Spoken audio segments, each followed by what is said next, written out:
for the thousands in attendance and the millions watching around the world. Ladies and gentlemen, let's get ready to rumble!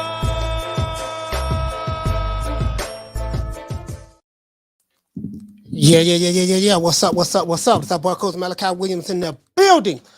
We back. New Minute Today USA Boxing. We are back.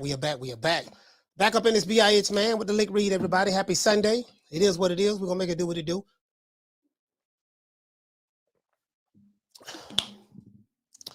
I know a lot of people watch some people watch the fights last night.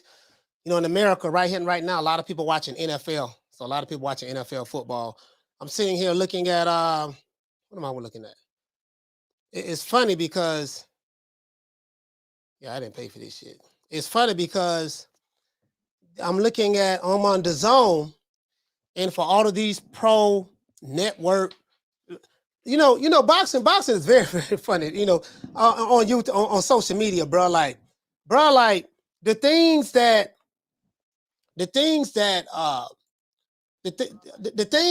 people fall in love with amazes me, right? What I notice about boxing, boxing today, you have people who they love everything but boxing. They pledge allegiance to everything but boxing. They pledge allegiance to networks.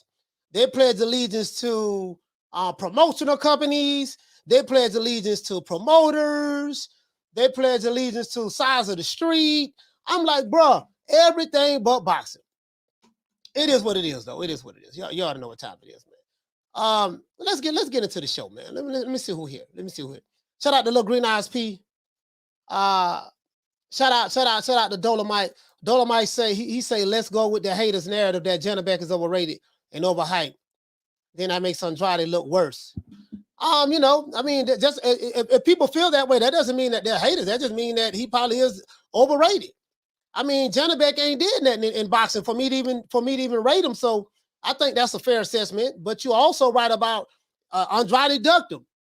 So Andrade ducked this dude, refused to fight him, and moved up.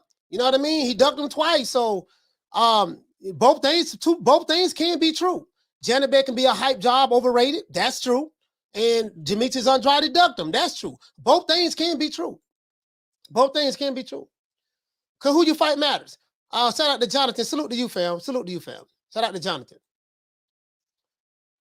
Shout out to Arlette in the building. Martin King Boxing. Salute to you, fam. Let's get into the show. You know what I mean? Shout out to my sister Food Revolution. Let's get into the show. Now, I saw Janibek fight last night. This is like my sixth time watching him fight. And he's a good fighter, strong fighter. Doesn't have the best defense in the world, but he's a very strong fighter. I definitely want to see him fight better competition. The only problem for Janibek, and Janibek is the WBO email champ. You got that's the term a lot of you guys like to use. You say Devin Haney is the email champ. He never fought for his WBC title.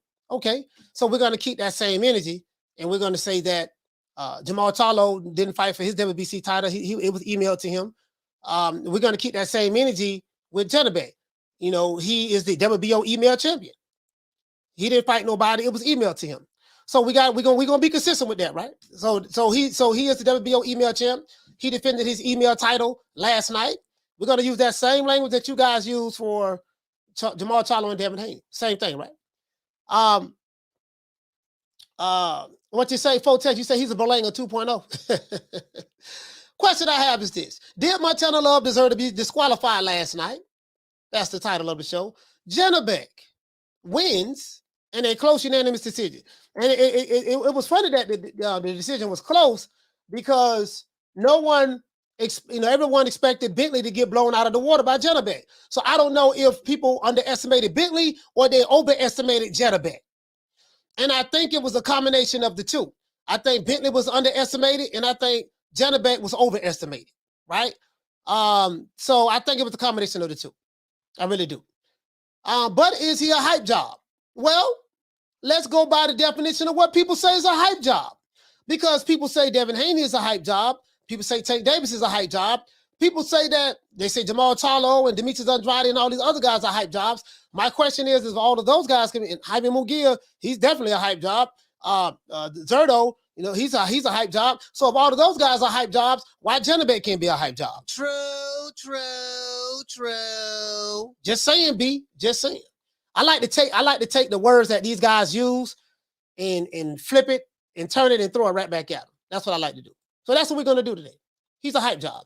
Did Montana Love deserve to be disqualified last night after flipping Steve Sparks, the brother Steve Sparks, over the top rope in his hometown of Cleveland, Ohio? Now, when I saw the flip, the over the top rope, it made me think of old school wrestling, WWF, NWA, WCW. You know, we hit him. We you know, he's leaning on the he's leaning on the ropes, and we you know, and we hit him, and he flips over the turnbuckle. You know what I mean? He got hit with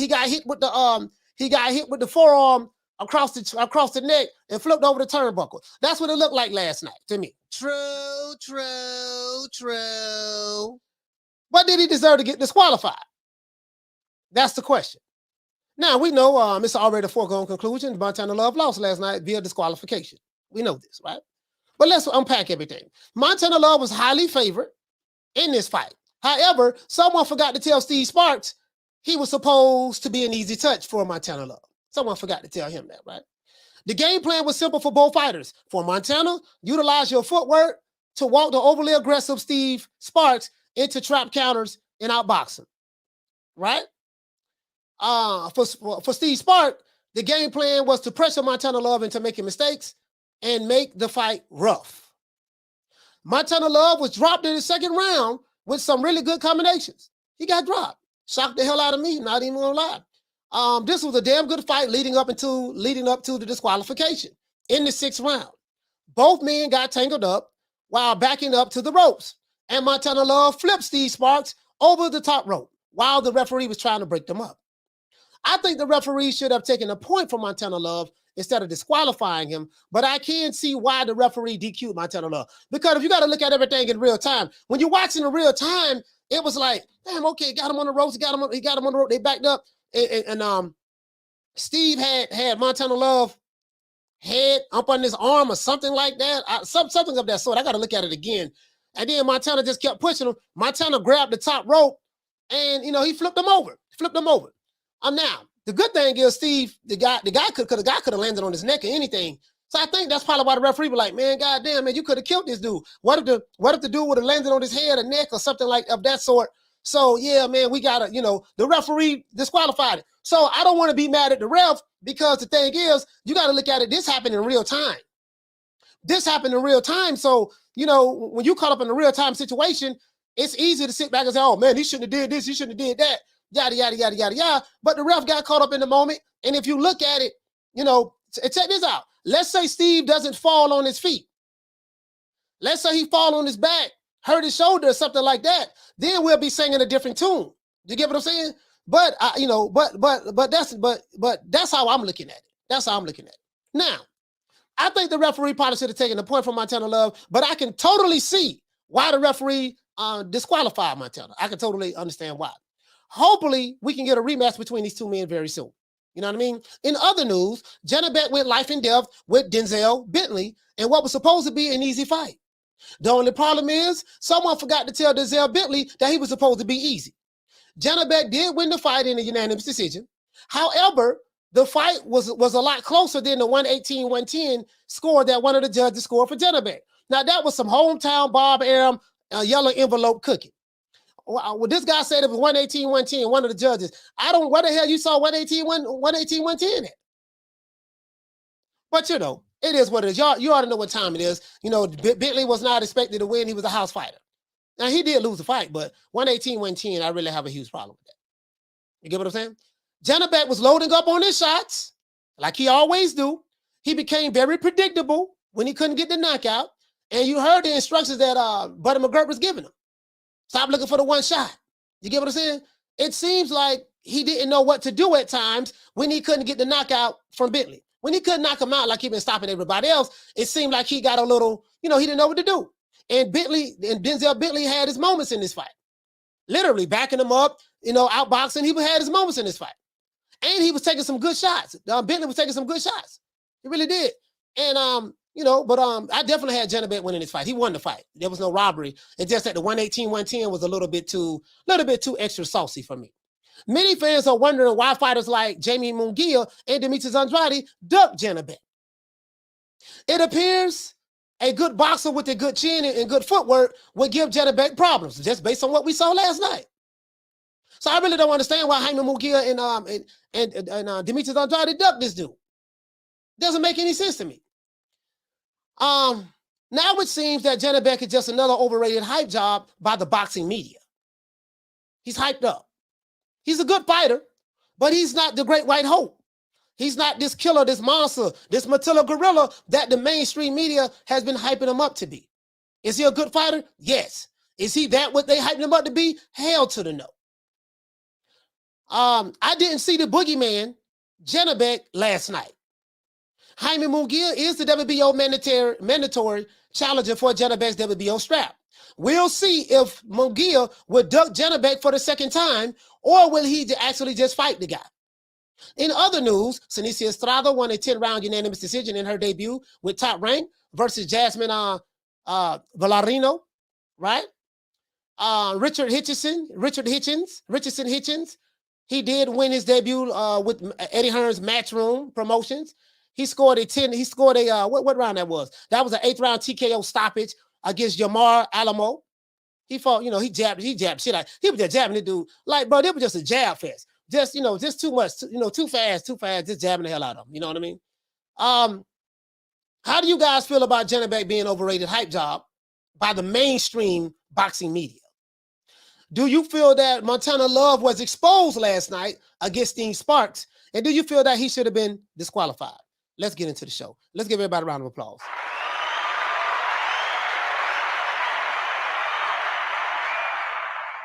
Shout out to my main man, Yarmus, in the building. Yarmus, what the link read, baby boy?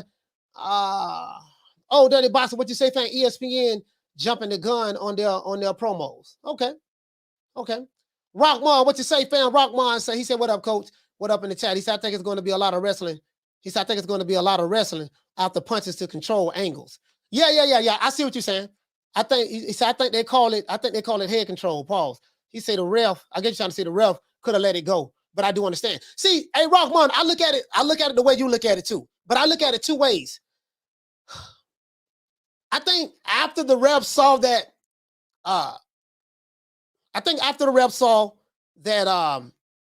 Steve was okay, I think he should have just, Mr. Sparks, I think he should have just said, okay, cool. I think he waved it off too fast. He should have seen that it's okay. Steve was okay. Because as soon as he flipped on his feet, he jumped right into the ring, like with a lot of spring on his step. So what I think the ref should have did was taking a point from Montana Love. Just take a point from him. I think he should have taken a point from him. You get what I'm saying? But the thing is, what if he would have fell on his back, hurt himself, and couldn't have continued? Then what? So you know what I mean? I that's all I'm saying. Yamas, what you say, fam? You say take 2 points. You get what I'm saying, Yamas? All I'm saying is, fam, is depending on what the outcome would have been, that's how you determine it. But yeah, I think he should have just took some points. Took some points. Because I was looking at it, right? I was looking at when they got tangled up. I saw when Sparks had Montana Love kind of like had his arm in a headlock, had his arm wrapped around his head or something. Montana Love was pushing him back. And Sparks. Now I'm not gonna lie, I like the game plan that Sparks had. Because Montana Love is a lot faster than Sparks. He has better footwork. So Sparks like, look, I'm fixing to make this fight ugly. And he made it ugly. He went to mugging Montana Love. He made the fight ugly. And that's what you're supposed to do. Make the fight ugly, mug them. When you got these dudes that's physically, athletically more better than you and stuff like that, and that's how you have to fight these guys. Make the referee do his damn job. That's what I say. True. Yeah, make the referee do his job. That's how you got to fight these guys. You got to mug them. You got to get ugly with them. You got to get dirty with them, and make the referee do his job. Shit, that's how I see it. You get what I'm saying? Man, he fight ugly. Yeah. Fight ugly. Shout out to Thug and D. Halim, so salute to Halim. What you say, Rockman? You say Sparks' pressure was intense. Yes, it was intense. And this is the thing, right? That's the only way to fight a boxer. The only way to fight a boxer is to pressure him. But you gotta have educated pressure, and you gotta mug him. You gotta not only just pressure him, but you have to mug him. You have to make it look ugly. Make the referee do his job. You know the fans might not like it, but damn that, you trying to win. Whatever it take to win. If you gotta do it in front of you, you gotta do it in front of you. He twinkle toes. He got better footwork than you. He's fast. He's quick. You know what I mean? He got a quick jab. That's what you gotta do, dog. That's what you gotta do. Get on the inside and mug him. And I kind of like that game plan. And it looked like Montana Love got frustrated. He got frustrated. Now, I'm going to tell you what shocked me. What shocked me was, and I think Sparks is from Australia. I think he's from Australia, right? What shocked me was he dropped Montana Love in the second round. He dropped him in the second round. I was like, damn. Well, he like threw a flurry of punches, and he kind of like stunned Montana Love. And he dropped him. Like, this dude came to fight. If you are a fighter that's coming from another country, and you're coming to someone else's hometown, pause, you have to fight like it. Sparks fought Montana Love in Cleveland, Ohio, his hometown, his own backyard. So let me explain this to you. This fight was meant for, this was going on. The reason why the outrage was because it's not only the fact that Montana Love got disqualified, but the outrage is this. Yeah, I heard the UFC fight. I heard the UFC fight was better. But the outrage was this. He was fighting in his hometown, his own backyard in front of all these people. So that means he was a house fighter. The judges, if it went to the 12th round, the judges more than likely was going to lean towards him. Because when you're fighting a house fighter in their own hometown, the promotional outfit, they're gonna have everything set up, slide it towards the hometown guy. He's gonna get the benefit of the doubt on everything, right? The referee is supposed to be, impartial, but they'll lean more towards, protecting the house fighter and doing a lot of warnings of the visiting fighter. Let's say the visiting fighter, he may not get away with a lot of things, that the house fighter get away with. So this is the problem. The problem is because Montana Love was fighting in his own backyard, Cleveland, Ohio. All he had to do was make it to 12 rounds. You get what I'm saying? But Steve understood that.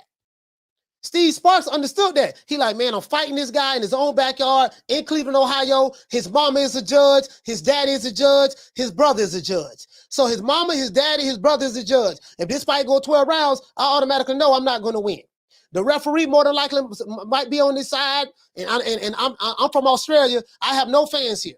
So he got to do what he got to do. This is a classic case of cherry picking going wrong. True. This is the classic case of cherry picking going wrong. Now, I'm going to tell you why I say that.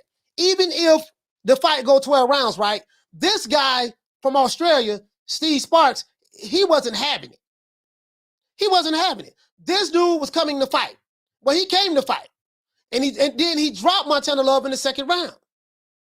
So, he made it ugly. And that's what you have to do. When you're fighting a boxer, you have to make it ugly. You have to get in his head. You got to get him frustrated. And when you saw Montana Love flip Sparks out of the ring, that was out of frustration. Because once he got him to the ropes, he didn't have to continue on.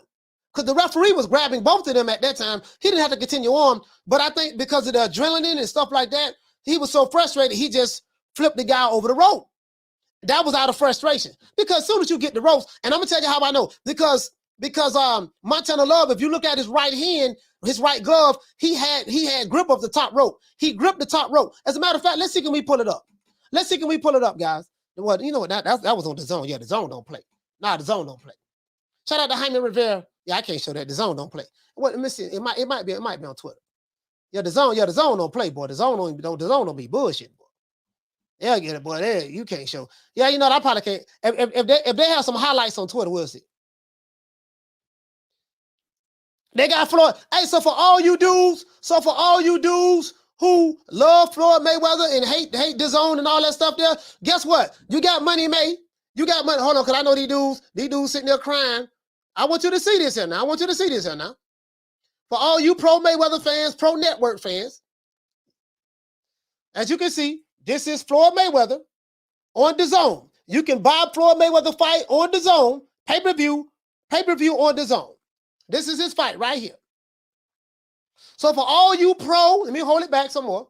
So for all you pro Showtime and PBC and Mayweather Promotions, and we hate DAZN, all you pro network guys, guess what? Your guy, Floyd Money Mayweather, like I said before, guess what Floyd Mayweather is at? His ass is on DAZN right now. You can buy the pay-per-view for $14.99. So Money May is over there on DAZN fighting right now. Just want to let you know, here go the proof. You can buy it right now, $14.99. Pay-per-view on DAZN. Mayweather versus DG. Watch this on TV, mobile, or cast. Stream device only. Okay. There you go right there. And doesn't matter. I don't want nobody thinking I'm lying. Now this DAZN. This is DAZN right here. This is the DAZN app. This is the DAZN app right here. This is the DAZN app right here. Want nobody? I don't want nobody. Oh man, Coke lying. Here you go right here. This is the DAZN app right here. I'm gonna click DAZN, bam, because you know, these slow niggas, these niggas slow in the motherfucker. They'll think it's some kind of conspiracy. And you can see right here, this Floyd Money Mayweather right there. That's him right there. I'm pointing at him right there. That's him on DAZN. So all you pro PBC guys, network guys, guess what? Your boy's over there. True. You can go buy. You can go buy. You can go buy. I just want to throw that out there to you. I just want to throw that out there to you. You can go buy. Hey, what you say, Fred the boss? What you say, fam? You say funny how Mayweather spun the block on DAZN.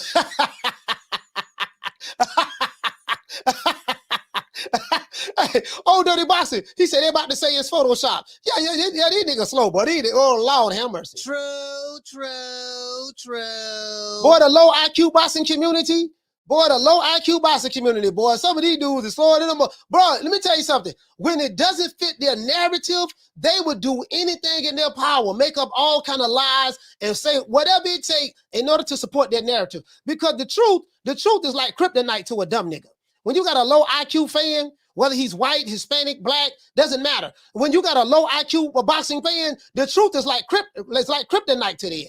They hate the truth. No, oh my gosh, the truth. No, it's blowing up my narrative. Anything but the truth, anything. Yeah, they don't like the truth, dog. They don't like the truth. Shout out to BWG. Hey, okay. Dropping that quarter of a bam, dub on your boy. Hey, Leroy. Super chat received. Playtime's over, boy. Hey, he say, salute, coach. I've been away for a minute. I like Montana Love, but he rock bottom, dude, out of the ring, no question. Keep doing you. Yes, sir. Rock bottom, it looked like, yeah, I guess he thought it was wrestling. I guess he thought it was wrestling. You get what I'm saying? Shout out to Thug and D. He say Tank versus Ryan on DAZN and Showtime pay-per-view January 2023. Yeah, Thug and D. Do you have any proof of that, sir? Do you have any proof of that, or is that wishful thinking? I think that's just wishful thinking. I think that's just wishful thinking about you, my brother. What you said? You say don't know why they don't use pay-per-view on YouTube at a fair price. Everyone knows YouTube has a potential huge audience. Yeah, as a matter of fact, it's funny that you mentioned that. It's funny that you mentioned it. Y'all may say, you watching the Floyd fight? No. No, I ain't paying $14 for this shit. You know what I mean? For what? I'm not paying $14 for this. No, I can buy it. I mean, it ain't no issue. I got DAZN. You see, I have DAZN. I ain't paying $14 for this. You know, I only buy what I'm interested in buying. I mean, $15. I ain't paying $15 for this. It's an exhibition match. It's already staged. You know what I mean? You know, I already know what it is. Shout out to Zepper. Hey, okay. Dropping that half a bam dub on your boy. Hey, Leroy. Super chat received. Playtime's over, boy. Hey, Zepper say true.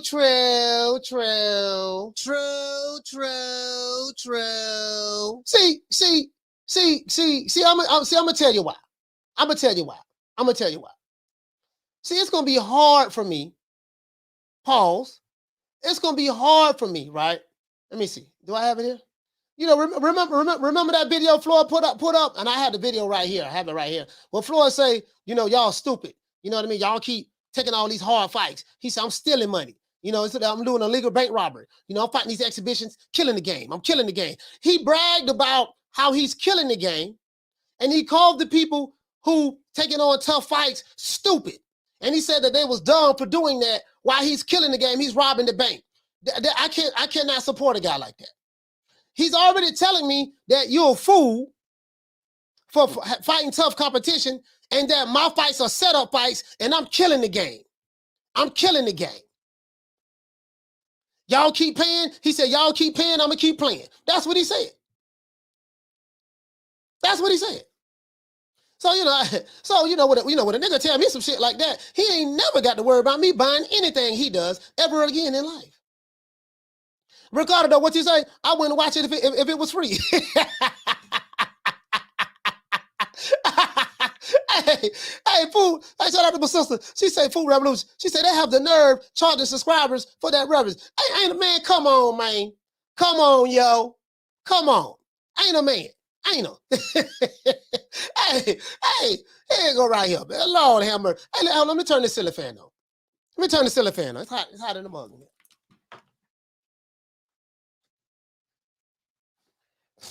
Shit, you gonna tell me, listen, you're gonna tell me that you robbing the bank, and if y'all keep paying, I'm gonna keep playing, y'all stupid. You calling us stupid. What the fuck I'm gonna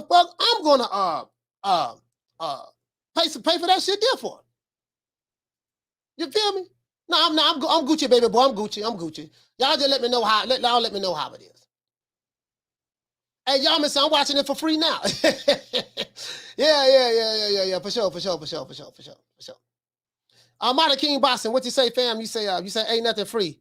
He say they double dipping, coach. Yeah, they double dipping. You know, they doing a Tootsie Roll dip, baby. Come on now, dip, baby. Yeah, they dip, man. They dip. What they say? He say that's why I don't pay for the zone. I pay for the SCRPT and pay-per-views. Okay. I mean, that's not. I mean, I have the zone. I have the zone, and I have ESPN Plus. I have the zone and ESPN Plus. You know what I mean? So now, you get what I'm saying? Now, I was gonna cover that fight. But he said Floyd not even fighting KSI. He's fighting KSI little brother. Hey, man, it is what it is, man. But anyways, just want to let them dudes know.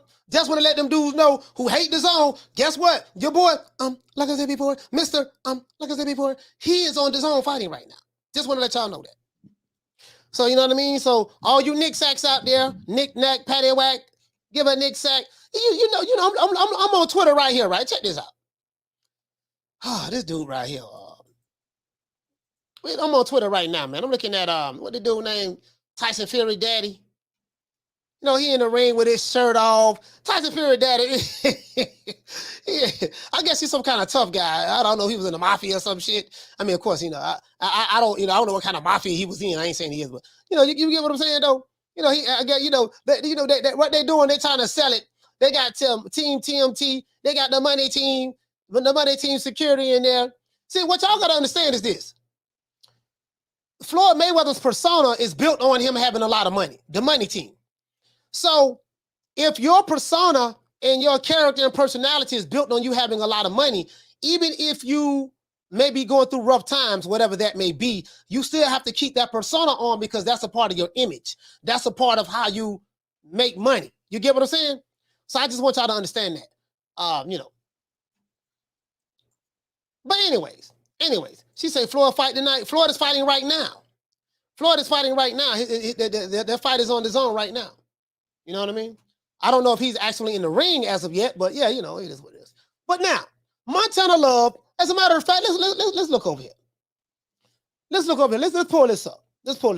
Because Montana Love, I do think that hold on. I do think that Sparks and Montana Love should do a rematch, but there's something that I noticed last night in the post-fight press conference. Now, Montana Love was a house fighter. As a matter of fact, let's look up their fight purses. Let's see what was Montana Love, what was reported to Montana Love What's it, Steve Sparks?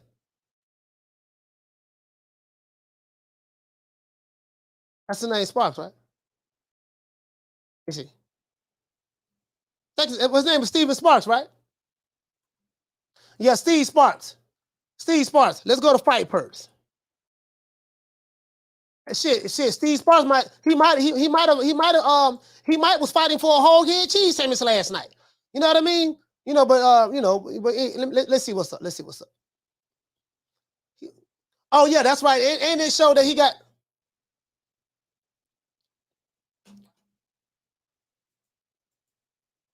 That's him right there. I forgot. He had the cut on his eye. So the referee didn't give him a chance. Okay, yeah. What was the fight? Let's see what the fight purse was. Hold on. Let me see what's up. See, do they have it here? Hold on, guys. Let me see what do they have. What did they report to the Nevada? Okay. Hold on, guys. Let me see what's up. Sparks. They said don't show me the fight purse. Anyways, yeah, this don't show me the fight purse. Anyways, I'm pretty sure he fought for a whole head cheese sandwich. He didn't get paid much money, now Steve Sparks is from Australia, if you guys didn't know. He's from Australia, if you guys didn't know. But let me see what's up. I just want to see, because this is public information. This is public information. This is what they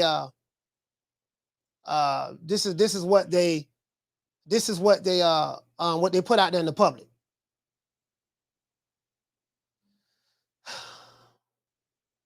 Yeah, man, I'm sitting here looking. I can't find it.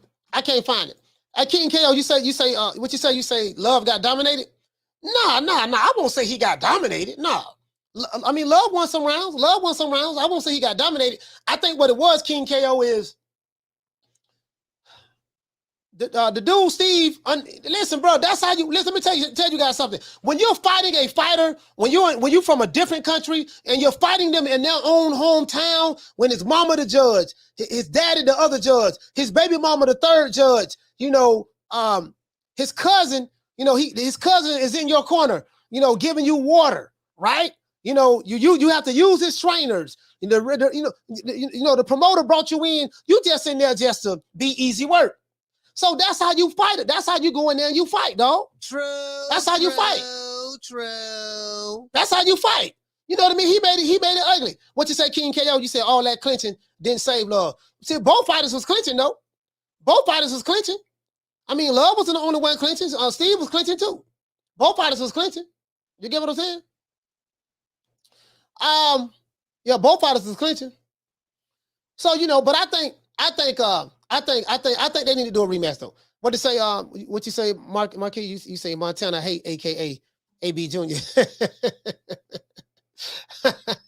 Holly say Montana got robbed. Yeah. I think they need to run it back. But hold on, let me tell you something. After the fight was over with, right? Steven Sparks, they interviewed Steven Sparks. He said, "Yeah, I want to thank Montana Love, thank Eddie Hearn. You for giving me this opportunity. I know I was fighting an uphill battle. I'm fighting the guy in his own hometown.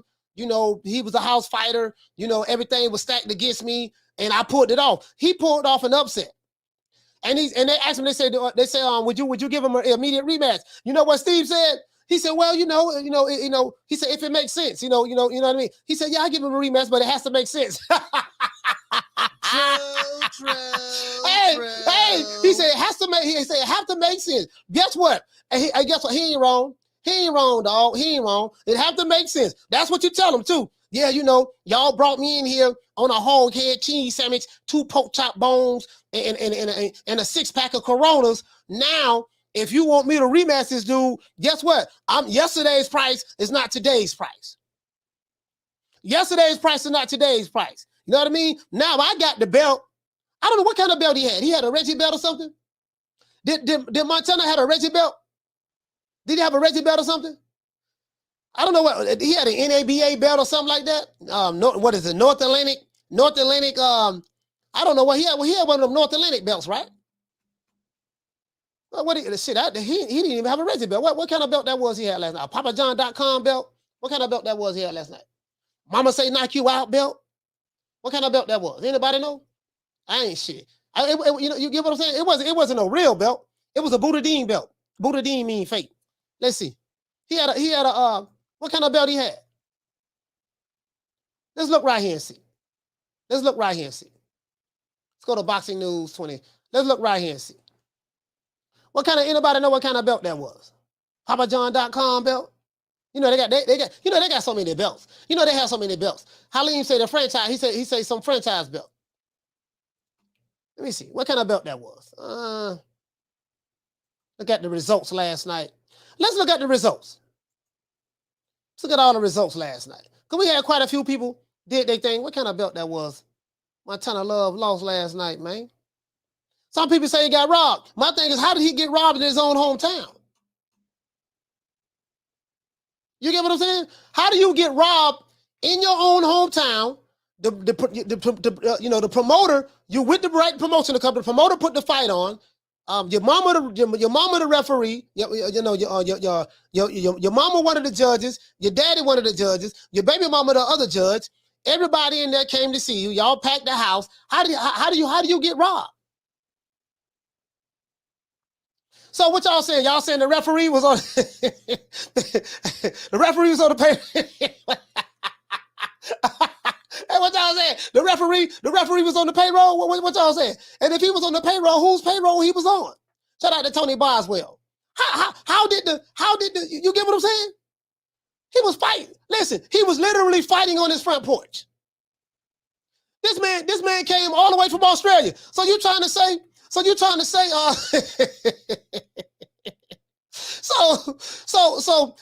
the white man from Australia fought Montana Love in Black Mecca, Cleveland, Ohio. There was a black referee. That the judges were family members. Everybody there was there. He was the only Tarzan in the building. And you trying to say that the house fighter, the brother got conspired against for Steve Sparks? I'm just trying to make it make sense, though. I'm just trying to make it make sense. That's all I'm saying. I'm not saying you guys not right, but I'm saying make it make sense to me. Make it make sense to me. That's all I'm saying. Can anybody make it make sense to me? You get what I'm saying? And what you say, Ricky? Ricky, you say, Coach, a lot of fighters can't fight in their hometown. There's too many distractions for them. You get what I'm saying? I'm just saying, though. You know, and that's all I'm saying. Now, we know that the referee disqualified the fight. Disqualified. Again, when you look at it in real time, I can understand why the referee probably did that in real time. Now, hindsight is 20/20. Now that we know that Steve is okay because he flipped over and landed on his feet. But my question is, what if he wouldn't have landed on his feet? If he would have landed on his head or landed on his neck or something like that, or his shoulder and hurt his shoulder, then what? I don't think nobody would have had problems with the fight, with there being a disqualification then. But I think the reason why people have a problem with the disqualification was because people saw that, hey, man, this guy landed on his feet. He was able to walk right back in the ring within like 3 seconds. So I understand that. I do get it. But when you're looking at it in real time, though, that's all I'm saying. Me personally, I think that a point should have been taken from Montana Love. You should have took a point from him. Because that was some you know what I mean? That was some you know. The referee got caught up in the moment. And I think that everybody got mad at the ref because the ref, look here, mate. I'm paying you a lot of money, you know? And so all you have to do, just do your job. Don't do nothing crazy. You know, Montana Love, we got it in the bag already. You know what I mean? Just go ahead and, you know, just do what referees do and don't do anything outrageous. And I think because Montana Love was the house fighter and everything was stacked in his favor, when the referee didn't go with the script. Hey, what did it say, Marquis? You say devil's advocate. Steve was roughhousing the whole night. Yes, he was roughhousing. True. Yes, he was. True. Marquis, that's why I said I can't say that Montana Love was getting dominated. He was getting roughhoused the whole night. But guess what, though? He did drop Montana Love. He dropped him. He did that. He dropped him last night. He dropped Montana Love last night. And them shots that he dropped him with, you know what I mean? He caught him with some clean shots. Dropped him in the second round. You get what I'm saying? That's all I'm saying. That's all I'm saying. He dropped him in the second round. Dropped him in the second round. So, it is what it is. He dropped him in the second round. So, I mean, I'm not gonna lie. That kind of shocked me. I was like, damn, he got dropped. He got dropped. You know what I mean? So, you know what I mean? Hey, what you say, Marquis? Unrelenting pressure. Yes, unrelenting pressure. And this is the thing, right? Oh, we got a whole lot to talk about. Let me write this down too. We're gonna move on to Janibek. We're gonna talk about Janibek, Jaime McGill. And matter of fact, where my pen at? I gotta write my notes down. You guys know, y'all know I got ADD, so I be forgetting shit. Let me see. All right, let's see. Bang. All right. Jaime, just a baby. Yep. I got that right there. Okay. Y'all know once my ADD go to kicking in, I'll be all over the place. Anyway, that's neither here nor there. That's neither here nor there. Now, we got that out the way with Montana Love, right? Hopefully we get that rematch. Montana Love should be better prepared. I like what Steve said after the fight. He said, well, it has to make sense. Hey, when they go to say it have to make sense, they already let you know right now. Look here, baby boy, check this out. That whole head cheese sandwich that I fought Montana Love for last time, you're gonna have to, you're gonna have to up the ante on that. Hey, let's get the lights up. We need we got 150 people in here. We need 70 lights. Let's get the lights up. We gotta up the ante a little bit. I'm from Australia. You know what? I wonder, Will, because they probably had a rematch clause in it already. Because I was gonna say, I wonder will Steve be able to pull an A-side tactic. I'm the A-side now. Now that I beat you for your PapaJohn.com belt, I'm the champ. If you want to fight me, you got to come to Australia. You know what I mean? You can listen. You got to come to. These are my stipulations. If you want to rematch me, because I ain't fighting your ass in Cleveland, Ohio, no more. If I'm Steve, unless Eddie Hearn pay me a lot of money, but if I'm Steve, if I rematch Montana Love, yesterday's price is not today's price. I may try to price myself out. How much you pay? You paid me $75,000 in the last fight. Okay, you want me to rematch him? Okay, I rematch him. Dog, I need $750,000 to $1 million this time. True. Hey, you know what? Hey, shout out to Lisa Bells. I'm already gonna price myself out. Yeah, man, I'm $75,000, 6-pack of Coronas, and that Chico stick that you paid me last time. No, that ain't gonna work this time, baby boy. I need, instead of $75,000, I need $750,000. Fuck it, just make it a cool meal on GP. For the pain and suffering that I had to go through when I got flipped over the top rope. For the pain and suffering. So just make it a cool meal. Make it a cool meal. That's what we're gonna do. We're gonna make it a cool meal, right? Then guess what? We're gonna have a fight in Australia. Oh, I can't have a fight in Australia. Okay, cool. I can't have a fight in Australia. All right, that's okay. I need Big Booty Judy to walk me to the ring. Because I saw what Montana Love performed last night. I saw what Montana Love fought when he fought me last night. I saw his ring walk. He had some tenderonis on back there with him dancing and stuff like that. So I need some tenderonis. I need a Big Booty Judy.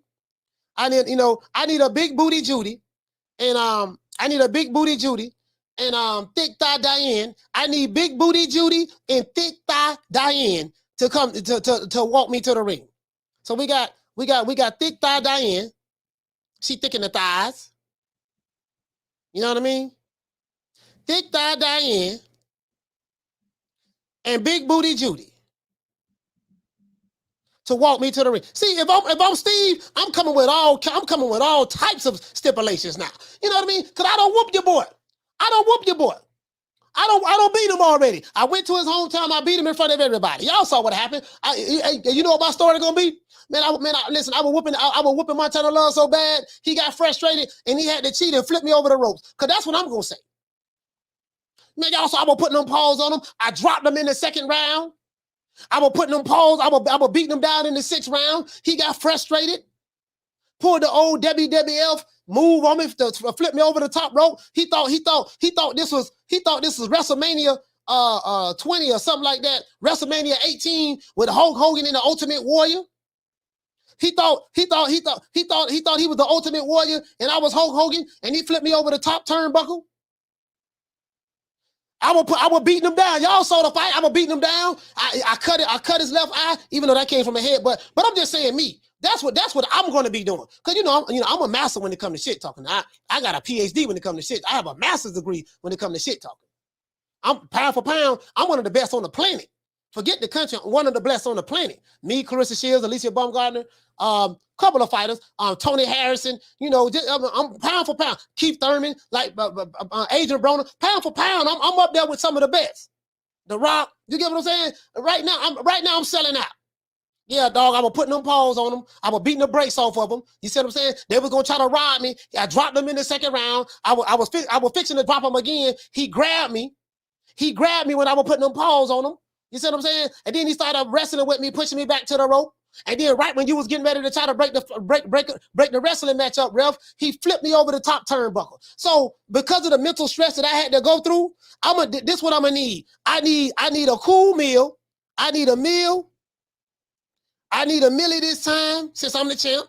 I'm the champ. But this ball been taking the easy matches. Fighting other balls. I need a millie. I need Big Booty Judy and Thick Thigh Diane to walk me to the ring. And I need Leonard Ellaby in my corner to give me a massage in between rounds.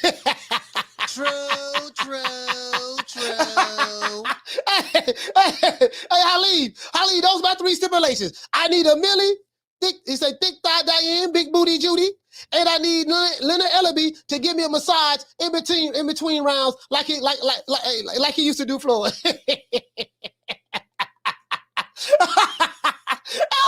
Hold on. Hey, Food Revolution, what you say, sis? He said, Montana thought he was finished.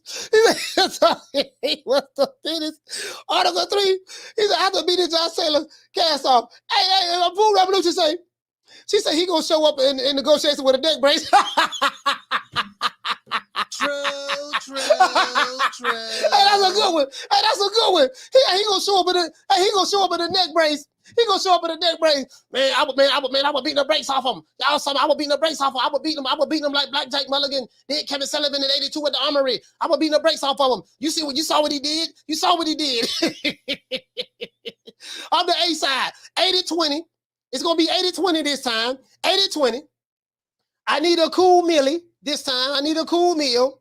I need Big Booty Judy and Thick Thigh Diane to the ring, and I need Leonard Ellaby to be rubbing me down like he did Floyd Mayweather in the corner. And guess what? I'll fight him. That'll be the rematch right there. He said Ellaby gonna spike your water. He said Ellaby gonna spike your water with all the shit you be talking about him. No, I'm not saying me, Major Key. I'm saying, if Montana Love and Steve Sparks was to do a rematch, that's what I'm saying. That's what I'm saying. Leonard, are you cheating on me, Leonard? Leonard, are you cheating on me? Did I see you giving someone else a massage like you used to do me, Leonard? Leonard, was you playing with his nipples like you used to play with my nipples? Leonard, like I said before, Leonard, are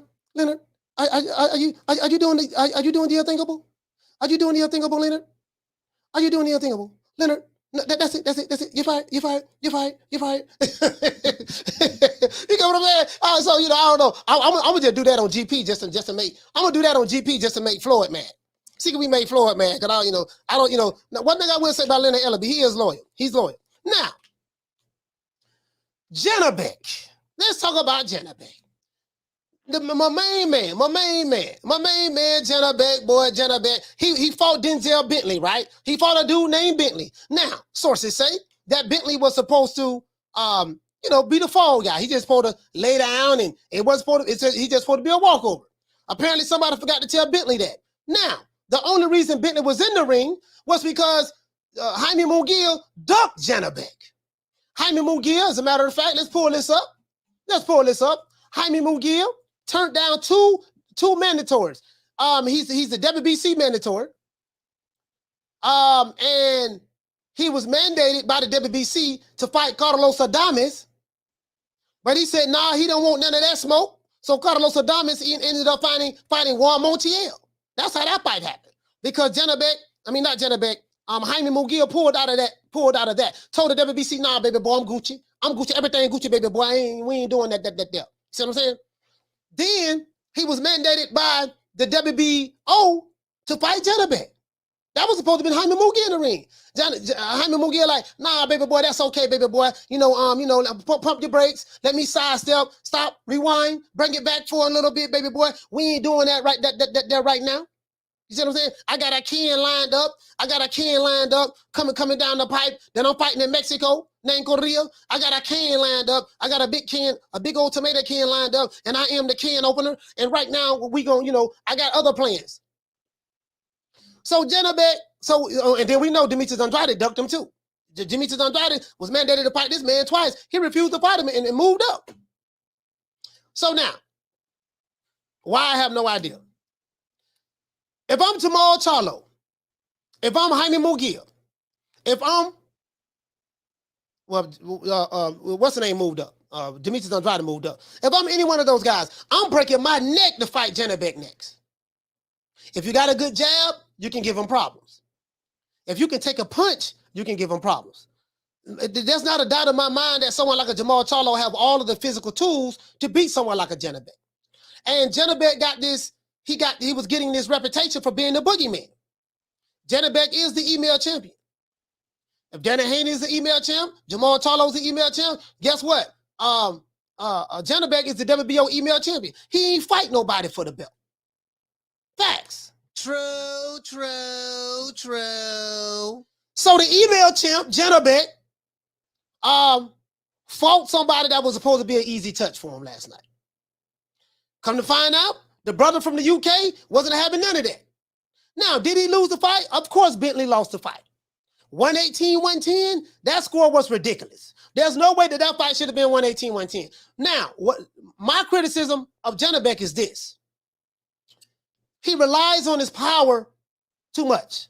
What I mean by that is this. He's a hard puncher, but because he's so used to knocking people out, it reminds me of Edgar Berlanga. Remember when Edgar Berlanga was knocking out all those tomato cans and everybody was hyping him up? Everybody from Puerto Rico and in New York was hyping him up.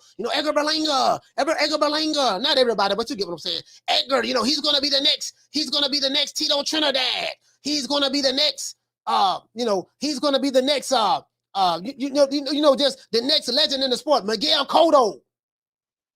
Come to find out, he was just another hype job. True. Come to find out, he was just another hype job. We saw what happened to Edgar Berlanga. I think he's still suspended. He might be coming off suspension from biting the dude in the neck. So now, Janibek, he's a good fighter. He has some defensive flaws, but he's a strong, stout fighter. He's strong and he's stout. It's going to take a fighter.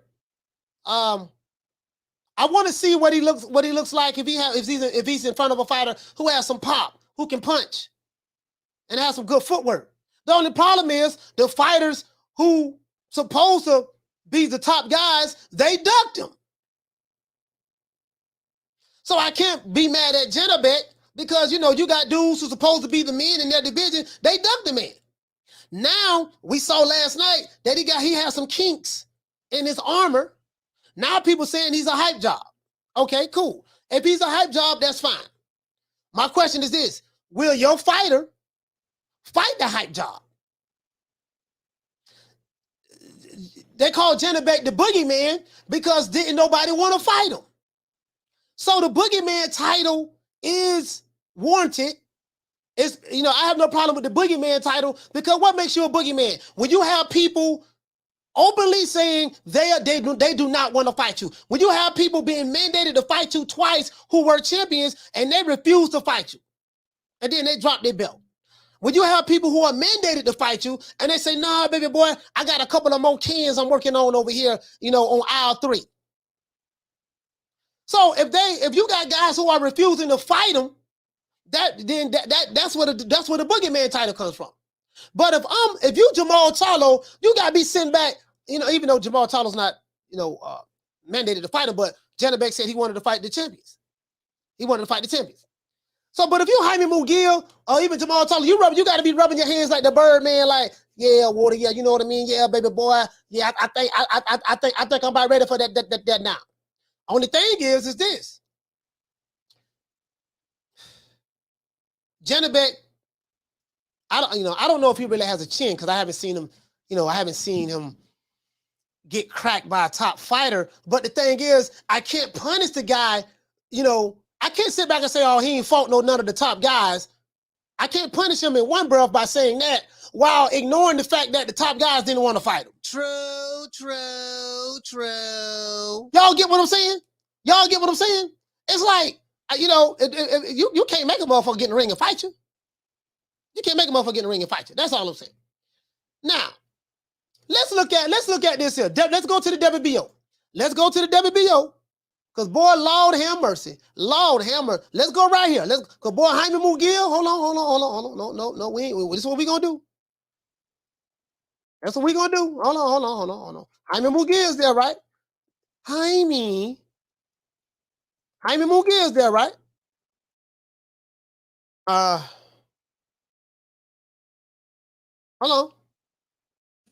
on. Let's see what's up. Let's see what's up.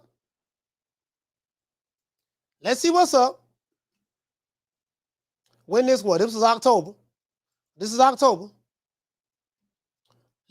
what's up. Let's go right here now. Let's go right here. This is boxing news. 24. But let me do this because we're gonna go to the WBO's. Let's go to the WBO's website. Let's go to the WBO's website. Let's go to the WBO website. Let's do this. Hold on. I'm looking at the punch stats right there. Let's go to that website. WBO. Yeah, whatever. Let's see. We're gonna go to the WBO right here. Hold on, guys. I'm pulling it up. I'm pulling everything up right now. Boy, this dude here is a can opener. Jaime Mugiel is the can man. He is a can opener, boy. Lord have mercy. Matter of fact, let's go here. Shit. Let's go to, that's middleweight, right? All right, the number one guy, Janibek. And the number one, the champion is Janibek, the email champ, Janibek, and Jaime Mugiel is the number one guy. All right, let's go over here. Now, we're going to look at something from, that's October, and let's look at something from, okay, here we go right here. I want you guys to see this.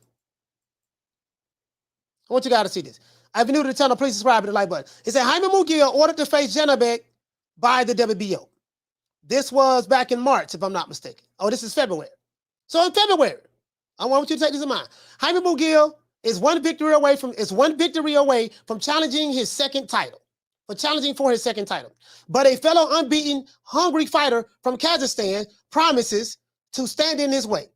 The WBO organization has officially ordered an interim middleweight title bout between Tijuana's Jaime Mugiel. He was 39-0 with 31 KOs at the time. As of right now, he's 40-0 with 32 KOs. He is the can man. And Janibek, who was 11-0 with 7 KOs. So you got a guy that's 39-0 with 31 KOs, was mandated to fight a guy that's 11-0 with 7 KOs, and he refused to fight him. Who are both ranked number 1 and number 2 fighters, respectively, within the sanctioning bodies. The Ring magazine ranks Jaime Mugiel at number 4, while Janibek is ranked at number 7 in the middleweight division. Please be advised that the WBO orders the parties herein to commence the negotiations for the above referenced bout between Jaime Mugiel and Janibek. This is what the chairman of the WBO said. The parties are granted 10 days to reach an agreement. The WBO will host a purse bid if a deal is not reached by March the 4th. The minimum bid for the WBO sanctioned bout is $200,000. So now, Mugiel, easy work. This is what Janibek said on social media. He said, guys, I don't like jokes. If I say it's easy work, it will be easy, inshallah, because he's a Muslim, right? He said, I beat 2 former world champions, and Robert Brandt and Hassan Nadam. You know what I mean? Before I beat them, I said I would knock them out, and I did it. I know myself very well. He said, I'm very confident in myself, and I'll beat anyone. Now, this is what Janibek said, right? And he said that Jaime Munguia would be easy work. Now, we do know that Jaime Munguia pulled out. He didn't want to fight the guy. And then they talk about Andrade right here. We know what happened with Andrade and Janibek. We know what happened with that situation. Andrade pulled out. Andrade was mandated to fight this guy twice, and we know what he did. He ended up dropping his belt. Now, let's go over here, though. Let's go over here. Now, this is October. This is last month. This is last month. Let's go to October. This is last month. Pull this up. Janibek right here. Now, this is written by Dan Ambrose. He said WBO President Paco revealed today that they will be ordering undefeated middleweight champ Janibek, 12-0 with 8 KOs, to defend his title against mandatory Jaime Munguia in his next contest, provided that he successfully defeats Denzel Bentley next month on November the 12th. Now, we do know that he beat Denzel Bentley in a unanimous decision. The question with that is whether Golden Boy Promotions, who promotes the undefeated 26-year-old Jaime Munguia, who is 40-0 with 32 KOs, will they allow him to take the dangerous fight against Janibek? With the punching power, speed, and boxing skills that the southpaw Janibek possesses, it's unlikely Golden Boy will let Munguia face him. Ain't this some shit? True, true, true. Munguia's opposition has been largely weak during his 9-year professional career. Weak is an understatement. True, true, true. Particularly since he moved up to 160 in 2020. If he were to face Janibek, it would present a huge step up in class for the Mexican native, and he hasn't had any prerequisite experience to take on a fighter of this class. You get what I'm saying? With the way Golden Boy is matchmaking Munguia, it's doubtful that he's going to get the experience needed before he outgrows the middleweight division in the middleweight class within itself, which you can argue that he already has because he's struggling to make weight from what we've been hearing. Munguia is huge for the 160-pound division, and he's already looking like a full-fledged 168-pounder after 2 years in the weight class. So they let you know right now, Golden Boy, they're not even going to let Jaime, he's just a baby. They let you know that Jaime Munguia is in the Golden Boy Witness Protection Program right now. True, true, true. They got the man in protective custody. Man been in the middleweight division for 2 years and refused and don't want to fight. Don't want to fight. I tell you, boy. Oh, let me drop the phone lines. I'm sorry about that, guys. Boy, I'm telling you, boy, that right there don't make no damn sense. Caller, what's your name? Where you calling from? It's all right. I can barely hear you. You sound muffled. It's all right. Can you hear me? Yeah, I can hear you now. I can hear you. What's going on, sis? Shout out to all that. What's going on, sis? Hey, I know I'm calling in early, but y'all need to get those likes up for real. It's like only a little bit. Come on, get those likes up. But you know, when you start talking about Andrade, I had to. First of all, I want to say Andrade should have fought that guy, Janibek. No ifs, ands, and buts about it. There's no excuse for that. But I don't think it was because he was afraid of him or anything like that. But it doesn't matter what it is. A duck is still a duck. But the reason why I'm calling is because the callers, they want to always call out Andrade. Andrade, I think, ducked him because he wants to fight Canelo. He wants to go up to 168 because for a long time, nobody was fighting Andrade at 160. Nobody. Jaime was supposed to fight him. He was his mandatory number one at the WBO. Yeah, he didn't want to fight him. Yeah, Jaime Munguia did. Everybody want to forget that, but then every time, I think Andrade, as soon as his name comes, they want to put everything on him, and all of the other fighters that ducked for years, they want to just ignore. There's no way Jaime has 40 fights and he has not. You mean to tell me he's like on all of the he's on the WBO list, the WBA list, the WBC list. So rank it, and he never took one challenge, and no one is questioning that. Nah, they're not questioning it because that's their one. That's their one. You know, they love Jaime Munguia. They have a bias towards him. That's why they're not questioning it. That's their one. You know what I mean?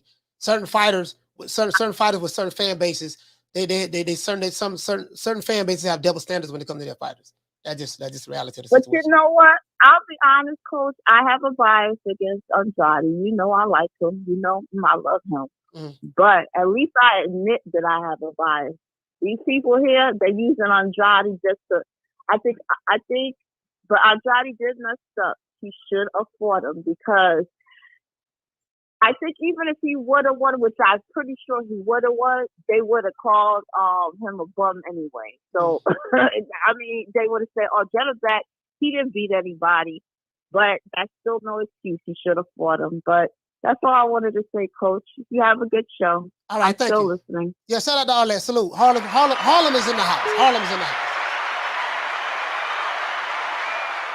Shout out to Major Key. Major Key said Andrade is known for pulling out of fights. That's true. If he wants to move up to 168, then why hasn't he done it yet? No, he's moved up. Major Key, he's moved up. He's moved up. Andrade has moved up. But my thing is this here. So I want to call everybody out. You got to call all of them out. You know, we got to call all of them out. We can't be picking and choosing who we want to call ducks. No. We can't be picking and choosing. If Demetrius Andrade is a ducker, you know, and I ain't got no problem with anyone calling him that. You can't be picking and choosing who you want to. You can't. You know, you can't say that Andrade is a duck while ignoring Jaime Munguia. Jaime Munguia ducked Andrade. Jaime Munguia ducked Andrade. Jaime Munguia ducked Janibek. This gonna be his second time ducking. So you know, let's be fair with it. That's all I'm saying. Let's be fair with it. Let's be fair with it. And the man don't fight none but kids. 40 fights, 32 KOs, and shit, probably 39 of them were Kens he fought. I say 38. He fought 38 Kens. This gonna be his 39th Ken he gonna fight. You get what I'm saying? So we gotta be consistent. We gotta be consistent. Jaime Munguia is a duck. Hype job at his best. You get what I'm saying? Jaime Munguia had probably, but bro, like he has a well choreographed career. Question I have is, will Jaime Munguia, he has an opportunity to fight for the title.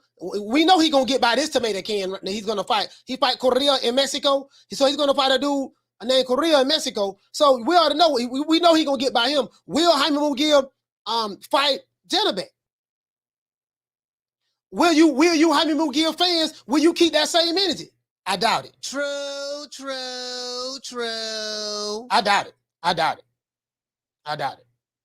Because Jaime Munguia shit, he don't duck just as many fights as Andrade. He ducked Janibek twice. Who else he ducked? He ducked Demetrius Andrade. He was the mandatory for Demetrius Andrade WBO strap when Demetrius Andrade was in the WBO when he was the champ. Wasn't even activated.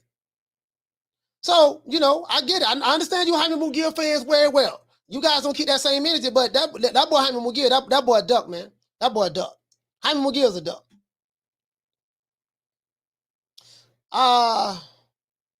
Shout out to Alapau. He said, what's Jaime's best win? Gabe Rosado. Probably Gabe Rosado. Probably Gabe Rosado and Saddam Ali. Probably Gabe Rosado and Saddam Ali. Them probably was his best wins. Outside of that, everything else was cans. Everything else was cans. That's it.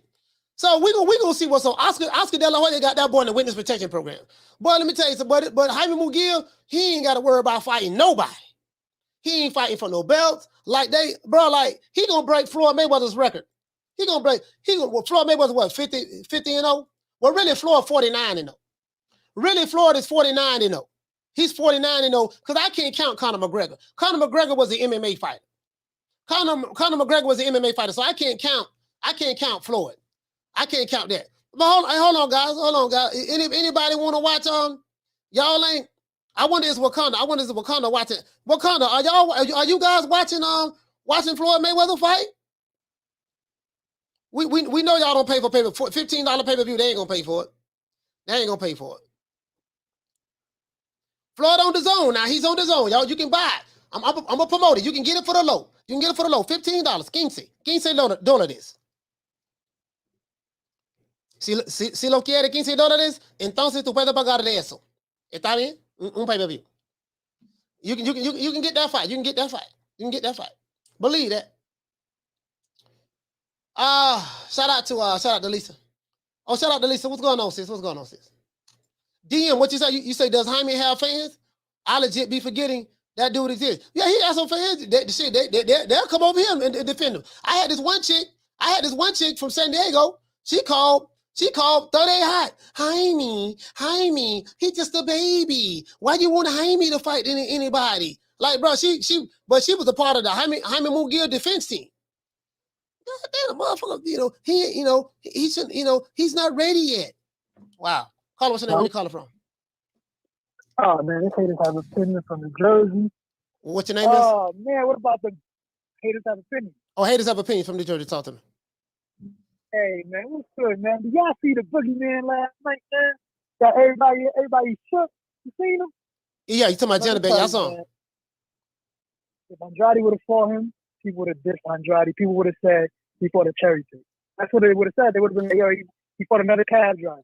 Yeah. Same go to Zach Parker. But he should have fought those guys, man. But this Janibek dude, trash, man. I'm telling you, guys at junior middleweight would stop this dude, man. For real, I don't think he's gonna last long. I think Golovkin at age 50 will beat him. Honestly, Jamal Charlo probably, but Jamal, I don't know. He be drinking and he got problems with southpaws. But this Janibek dude, I think Eubank could beat him too. He's not a boogeyman.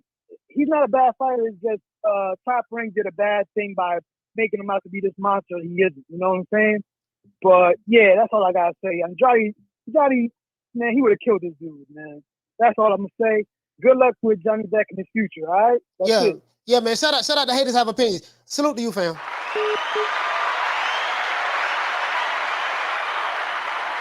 Hey, Marquis, I'm with you on this. You say if he tries, have them expose him and such. That's my whole thing. See, I'm with you on that. If you feel that the fighter, anybody feel that Janibek is trash, he's garbage, he's not a good fighter, then please somebody tell me why these other dudes have ducked him. Like, this don't make no sense. Check this out. Jaime Munguia ducked Demetrius Andrade. Ranked number 1 in WBO, refused, won't even activate. Demetrius Andrade ducked Janibek.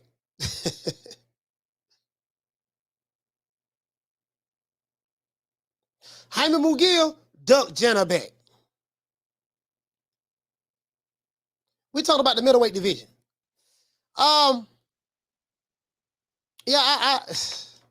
Bro, I don't get it. I don't get it. And from what I seen last night, not even last night, Janibek is a good fighter.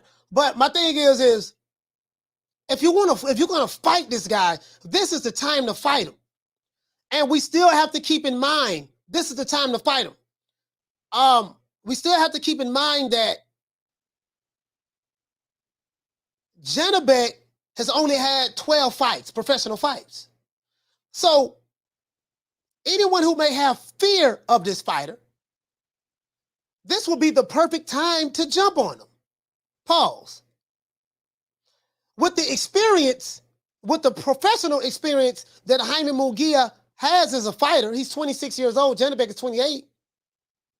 It'll be a dream for you to get in the ring with a fighter who had 11 wins, only had 11 or 12 professional fights.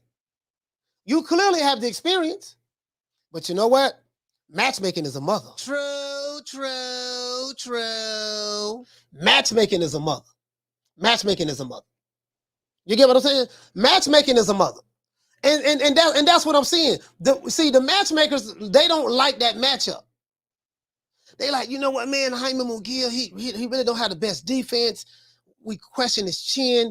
Yeah, he got a lot of knockouts, but he's knocking out tomato cans and pork chop bones and you get what I'm saying? This guy right here has a chin and he's going to pressure him. So from a stylistic standpoint, that we don't like the style. So if you look at mostly the people who Golden Boy match makes Jaime Mugia with, it's going to be fighters who don't have a lot of punching power and they don't have that many knockouts. It's going to be guys like that and who have weak chins. So that's what it is. And I'm just being honest with you. So even though Janibek is the WBO email champion, he got his belt emailed to him. He's the email champ. I can't fault him if the top fighters refuse to fight him. Like, what is he supposed to do? You get what I'm saying? Now, is Janibek, has he been getting, is he a hype job? Yeah, he a hype job. Is he trash? No, he's not a trash fighter. But is he a hype job? Yeah, he's a hype job. He ain't, he's a good fighter, but he ain't the second coming of Rocky Marciano. He ain't no goddamn Jack Dempsey. He ain't no, you get what I'm saying? But is he a good fighter? Yes, he's a good fighter. But Boogeyman, I do think that Boogeyman is the right name for him. I will say that, and when you talk about the fake Boogeyman like Luis Ortiz, wasn't nobody ducking him. That's some shit that was a PBC publicity campaign they put on to try to hype. They wanted to hype up Ortiz to make Wilder look good. When you look at Ortiz's resume, he ain't fought his resume hot doo-doo. So when you got a resume full of hot doo-doo, you ain't nobody ducking you. But my thing is this. I can't fault the guy. Like, you can't put a gun to these fighters' head and say, look, you better get in the ring with me and fight me. You can't make him fight you. You get what I'm saying? That's all I'm saying. So I can't punish him for that. I can't punish him for that. Hey, Fotex say, hey, Fotex said you gotta, Fotex said he said you had to bring up Rocky Marciano. That's all I'm saying, dog. Rocky Marciano. What about Rocky Marciano? Oh, there they go. There they go. Every time I start talking about boxing, a white man got to pull Rocky Marciano out their ass. That's the one. That's the one. Rocky Marciano. Rocky Marciano. Let me tell you something wonderful. Rocky Marciano was good, but compared to Joe Louis, Rocky Marciano ain't shit. He beat Joe Louis's ass. Man, you get what I'm saying though. So I can't. I'm not gonna say Janibek is trash. I didn't see that. He's not a trash. He's a good fighter. He's a good fighter. And I tell you guys this time and time again. I factor in the boxing criteria when I make my decisions. Who you fight matters. He do have to fight the top guys. So let's look and see who the top guys are. The top guys are Jaime Mugia. Demetrius Andrade has moved up to 168. The top guys is Jaime Mugia. The top guys is Jamal Charlo. The top guys is Gennady Golovkin. As a matter of fact, let's do this. Let's look at the ring. Hold on. Let's do this. Let's go over here. Hold on. Let's look at the top guys. Box Rec. Let's go to Box Rec. Let's go to ratings. Let's go to ratings. You know what? I'm tripping. No, my bad. Not Box Rec. So yeah, Box Rec. I want to go to what I want to do. This is what I want to do. I want to go to ring. I want to see who the ring, because this is Oscar De La Hoya. The ring is Oscar De La Hoya, right? Oscar De La Hoya owns the ring? Okay, cool. So let's see what Oscar De La Hoya have, guys. Who Oscar De La Hoya has as the top guys. Let's go right here. Let's pull this up. Let's look and see. We're gonna use Oscar De La Hoya's periodical. He owns the ring, so we're gonna use this ratings. So Oscar De La Hoya, no one has a ring belt in the middleweight division. So Oscar De La Hoya has Triple G ranked number 1. He has Demetrius Andrade, Jamal Charlo ranked number 2. Demetrius Andrade is not in the middleweight division anymore, right? So, but he ranked number 3. So Jaime Mugia should be ranked number 3. They have Janibek ranked number 5. He should be ranked number 4. Or he should be ranked higher than that because he has a champion. But he'll be ranked number 4. Chris Eubank Jr. He ain't fighting nobody outside of the UK. He is a domestic champion. He only fights domestically. Carlos Adames. Well, we already know. We seen Janibek. Well, Janibek ducked him. We already seen that there. Let's see. Carlos Adames. Janibek ducked 3 times. He ducked. Jaime Munguia ducked 3 times. He ducked Andrade. He ducked Janibek, and he ducked Carlos Adames. Shit. Man, goddamn, he ducked him, and him. Goddamn, Jaime, boy, Lord have mercy. He ducked the Dominican. He ducked Carlos Adames. So these are the top guys. And Laura has the Reggie belt. These are the top guys according to Ring. Now, in order for us to see who this guy really is, Janibek, he's going to have to fight Jaime Munguia. But Jaime Munguia shaking like a leaf in the middle of a hurricane, shaking like booty meat. He do not want none of this guy. Why? I have no idea.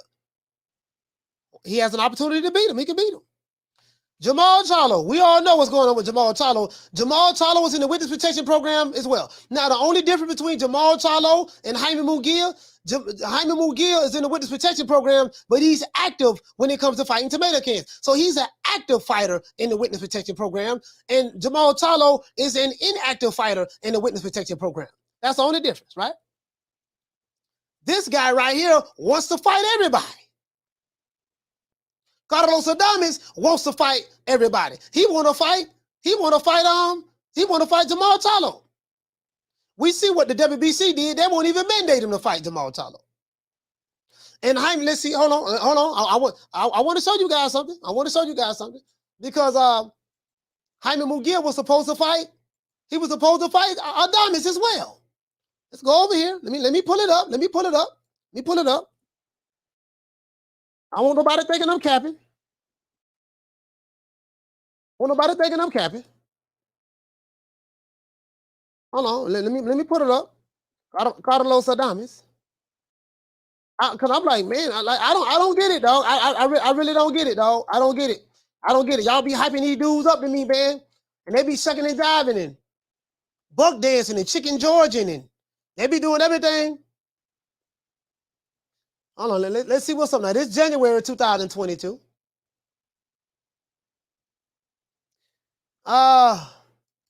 Let's see what's up. Let me pull this up. This box rec. Let me read this, Lisa. Let me read this right quick. It said Munguia, Adames wasn't ready to fight in February the 19th, so we moved on with Ballard. So Munguia is saying that Carlos Adames wasn't ready to fight him. This is what they're saying right here, according to this title, this headline. This is in January. It said Jaime Munguia entered his most recent fight under the impression that his next move would be become a final eliminator. A string of events prevented that from happening, with the unbeaten former WBO junior middleweight titleist instead settling for activity rather than waiting on perhaps a more significant opportunity. So as you can see right here, basically what they're saying, this is when Jaime Munguia was 38-0. Jaime Munguia, they're saying that he was supposed to fight in an eliminator with the WBO with Carlos Adames. This is what they're saying right here. But let's go here. The event comes in lieu of a WBC middleweight title eliminator. Such hopes were dashed by a recent loss suffered by former challenger Sergey Derevyanchenko. So he was going to fight in the title eliminator with Sergey Derevyanchenko, who dropped a 10-round decision to Dominican Carlos Adames. So Carlos Adames had them beat him, right? Now, advanced talks were in place for the eliminator with Derevyanchenko through the outcome promoted by Munguia and his team Golden Boy Promotions, right? This is what they was trying to do, right? Plans to roll out the Zone 2022 first quarter schedule left Golden Boy with dates to fill, with designs on Munguia headlining their first show of the year. Now, I don't know who, because Munguia, this is his 3rd time fighting this year. The fight he's going to have in a couple of weeks, well, next week, this is his 3rd time fight. So we know Munguia, whole lot of shit done went down with Munguia, man. Whole lot of stuff done went down. They're saying right here, a win will leave him as the top-rated middleweight contender with the WBC and WBO, whose titles are held by Jamal Charlo and Demetrius Andrade. We know Demetrius Andrade dropped his belt, and now we know that Janibek has the belt. We know that for a fact. Now, this article was written in January. He is also the number 2 ranked contender for the WBA held by Ryota Murata. Now, this is old news. Let's go else. Let's go right here. This January again. This January again. As you can see right here, different article. We saw that Carlos Adames beat Sergey Derevyanchenko. We saw that. So now, when we go here to the WBO, we see that Jaime Munguia is ranked number 1. Let's go to the WBC. Let's go to the WBC as well, because I want to pull this up. I need to see this. Let's go to the WBC. WBC. Let's see what's up. Let's look at the ratings. Look at the ratings. Hold on, let me see. Damn, hold on. Hold on, guys. Let's pull the ratings up. Super medium. All right, let's go right.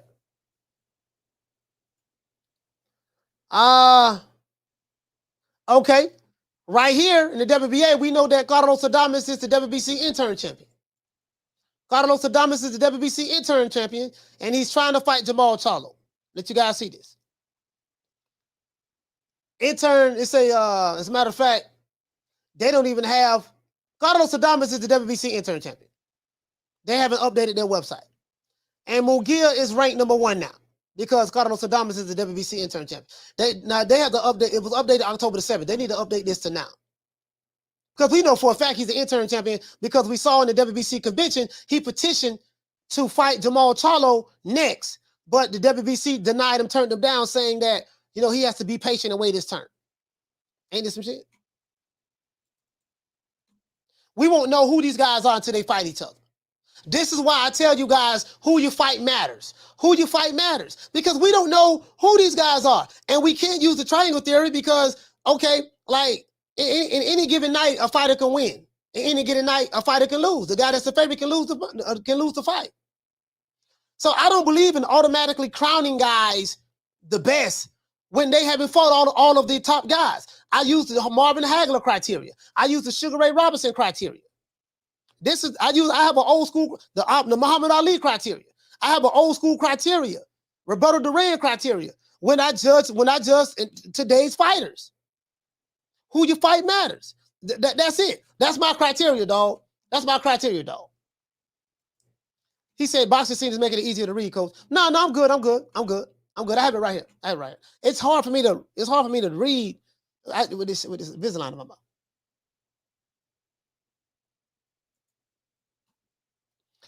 Orale, yes, sir. What you say, don't ask me. He say, if you ever feel like your life is going nowhere, just remember, Tommy Fury failed to make weight. Hey, bruh, you mean the exhibition match that Tommy Fury has against a YouTuber, he failed to make weight against that?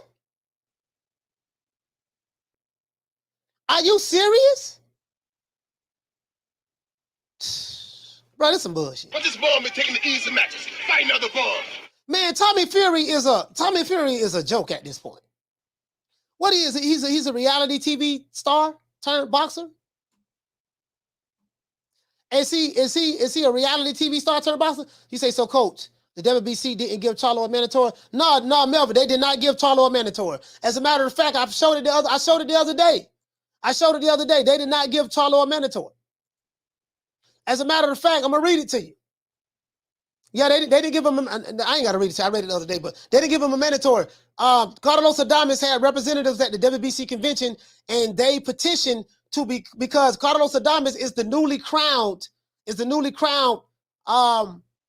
WBC interim champion. So they petitioned to be Jamal Charlo's, to fight him next. They're on the same side of the street with the PBC, and Mauricio Suleiman said that, no, we got to check with Jamal Charlo and see what his trajectory is when it comes to when is he going to fight next. And, Carlos Adames has to wait his turn. And that's what they told him. I'm dead serious. I had the receipts. True. I had the receipts. I'm disappointed in Demetrius Andrade, Jaime Munguia, Jamal Charlo. I'm disappointed in those three guys. I really am. Jaime Munguia, Demetrius Andrade, and Jamal Charlo. I'm disappointed in those guys. Now, I will say that Andrade did try to fight some guys. He tried to fight Canelo. Canelo told him he was a horrible fighter. Canelo didn't want to fight him. You know, and Canelo fans just forget to mention that. Jamal Charlo didn't want to fight him. I ain't gonna fight him. So, you know what I mean? And even though that now Andrade is a free agent, they still won't fight him. So, and then Andrade refused to fight Janibek. So it's just, bro, it's like a round robin of ducking. It's like a round robin of ducking that's going on. You get what I'm saying? So I'm gonna say this. In today's boxing, guys, the mentality of some of these fighters are different in today's boxing. And I just don't get it. There's another guy that I was fond of. I was fond of this guy, this one fighter. I was fond of this one fighter from Mexico. Some people call him the Mexican Mike Tyson. I was fond of this guy from Mexico.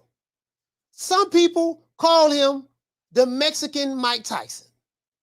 Come to find out, there's nothing Mike Tyson about this Mexican fighter at all. True. There's none. There's none. As a matter of fact, let me pull up some stuff. Let me go to Twitter.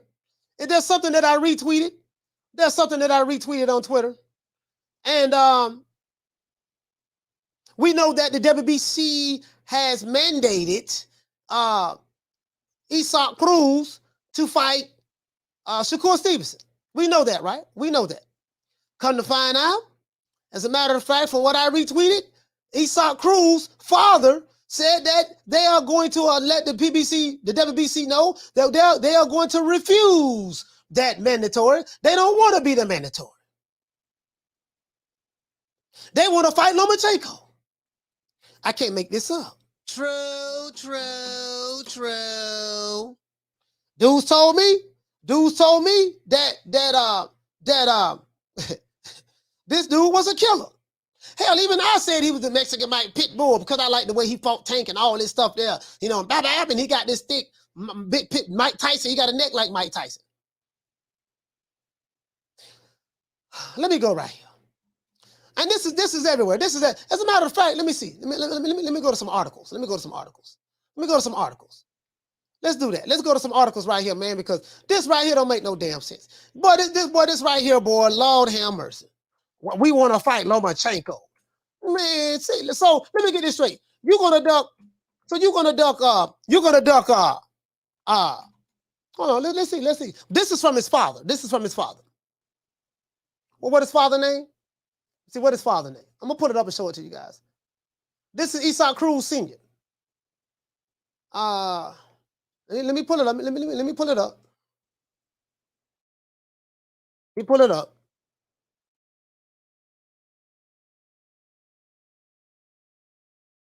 Hold on. Let me pull it up and see what's up. Let's go right here. That's the Boxing News 24. I don't like Boxing News. Let's go to boxing scene.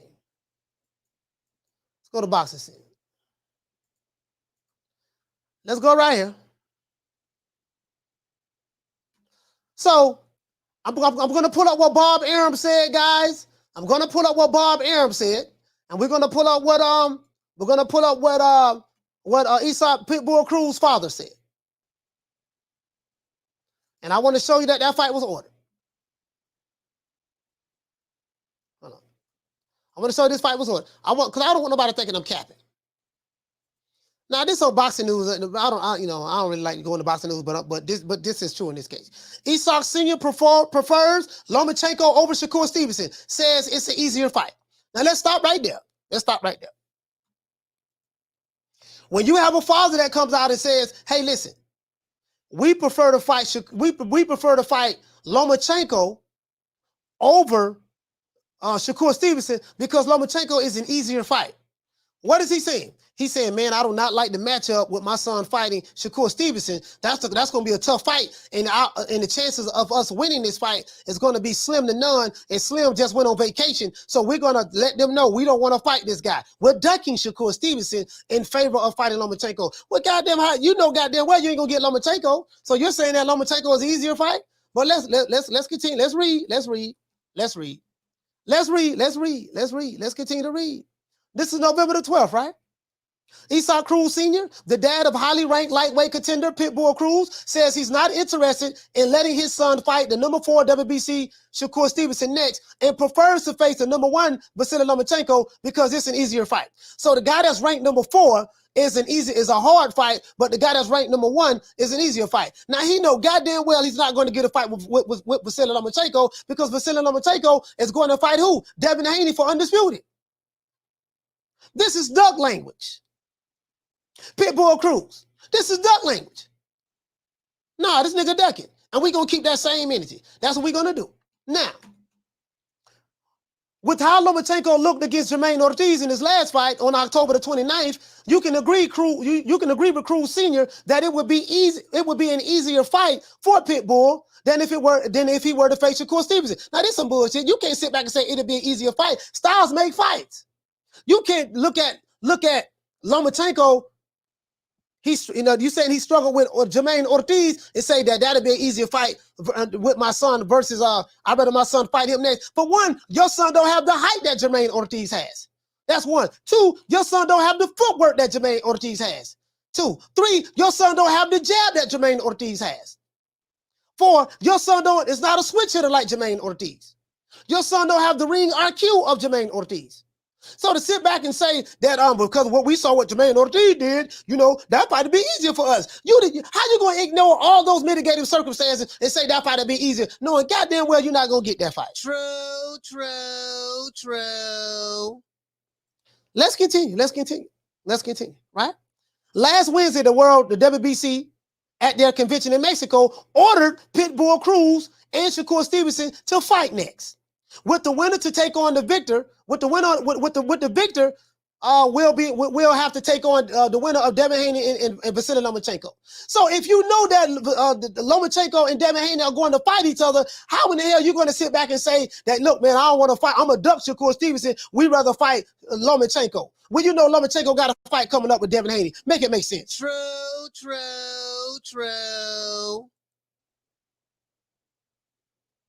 You get what I'm saying? You get what I'm saying, Food Revolution? Now, Stevenson's promoter, Bob Arum, came out and threw cold water on the idea of a Shakur Cruz fight, saying that he learned that Pitbull Cruz wasn't interested in the fight.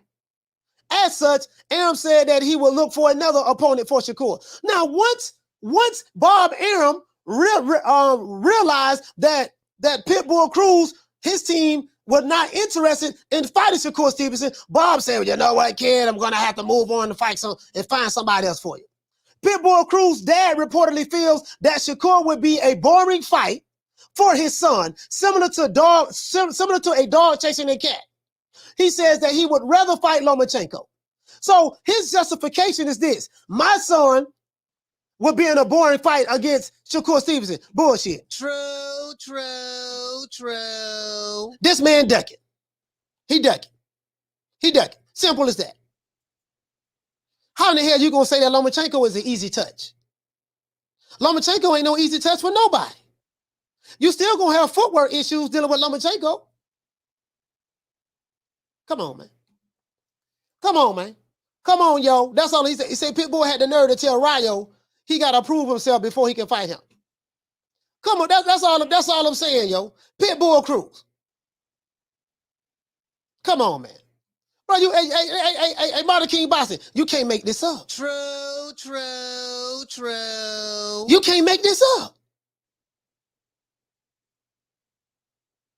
You can't make this up, man.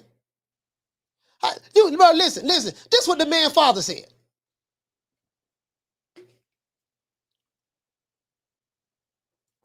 Thug and D say it's a fake article. Yeah, whatever you say, Thug and D, whatever you say. Whatever you say, Thug and D, whatever you say. This not a fake article. This man said this shit on Twitter and everything. This man recently just said this. He recently just said this. Whatever you say, Thuggin D. You can cap for him all you want. The nigga a dub. You can cap for him all you want. The nigga a dub. Period. Cap for him all you want. I know you're capping for him because Tank Davis fought him. See, that's what this is with Thuggin D. Tank Davis fought him. What you mean put a date? What you mean put a date on it? Bruh, he just got mandated. Hold on, Thuggin D. Hold on, Thuggin D. Let me break this down for you, Thuggin D. Let me break this down for you. Woo, goddamn, some people are so slow. You my dog, Thuggin D, but I gotta get you. Thuggin D. Let me break this down for you, Thuggin D. Shakur Stevenson and Isaac Cruz has been ordered by the WBC at their convention. I did a show on this, Thuggin D, 3 days ago. They was ordered. So this is recently. This ain't no old article. This ain't something that happened 20 years ago. Shakur Stevenson just moved up to the lightweight division, Thuggin D. Isaac Cruz is a lightweight. Do anybody follow me so far? Anybody follow me so far? Isaac Cruz is a lightweight. Shakur Stevenson just got moved up to the lightweight division. If Shakur Stevenson was a featherweight, he would not be mandated to fight a lightweight. So that kills that right there. Now, let's continue to go on. On Wednesday, Thuggin D, we did a show talking about this. When we read the list, as a matter of fact, hold on, Thuggin D is special. Thuggin D, I know you special. You real special. So you my dog now. I fuss with you, but you real special. So since Thuggin D is very special, I need to break this down. I might have to pull out the color crayon in the coloring book as well. But let me do this here. Hold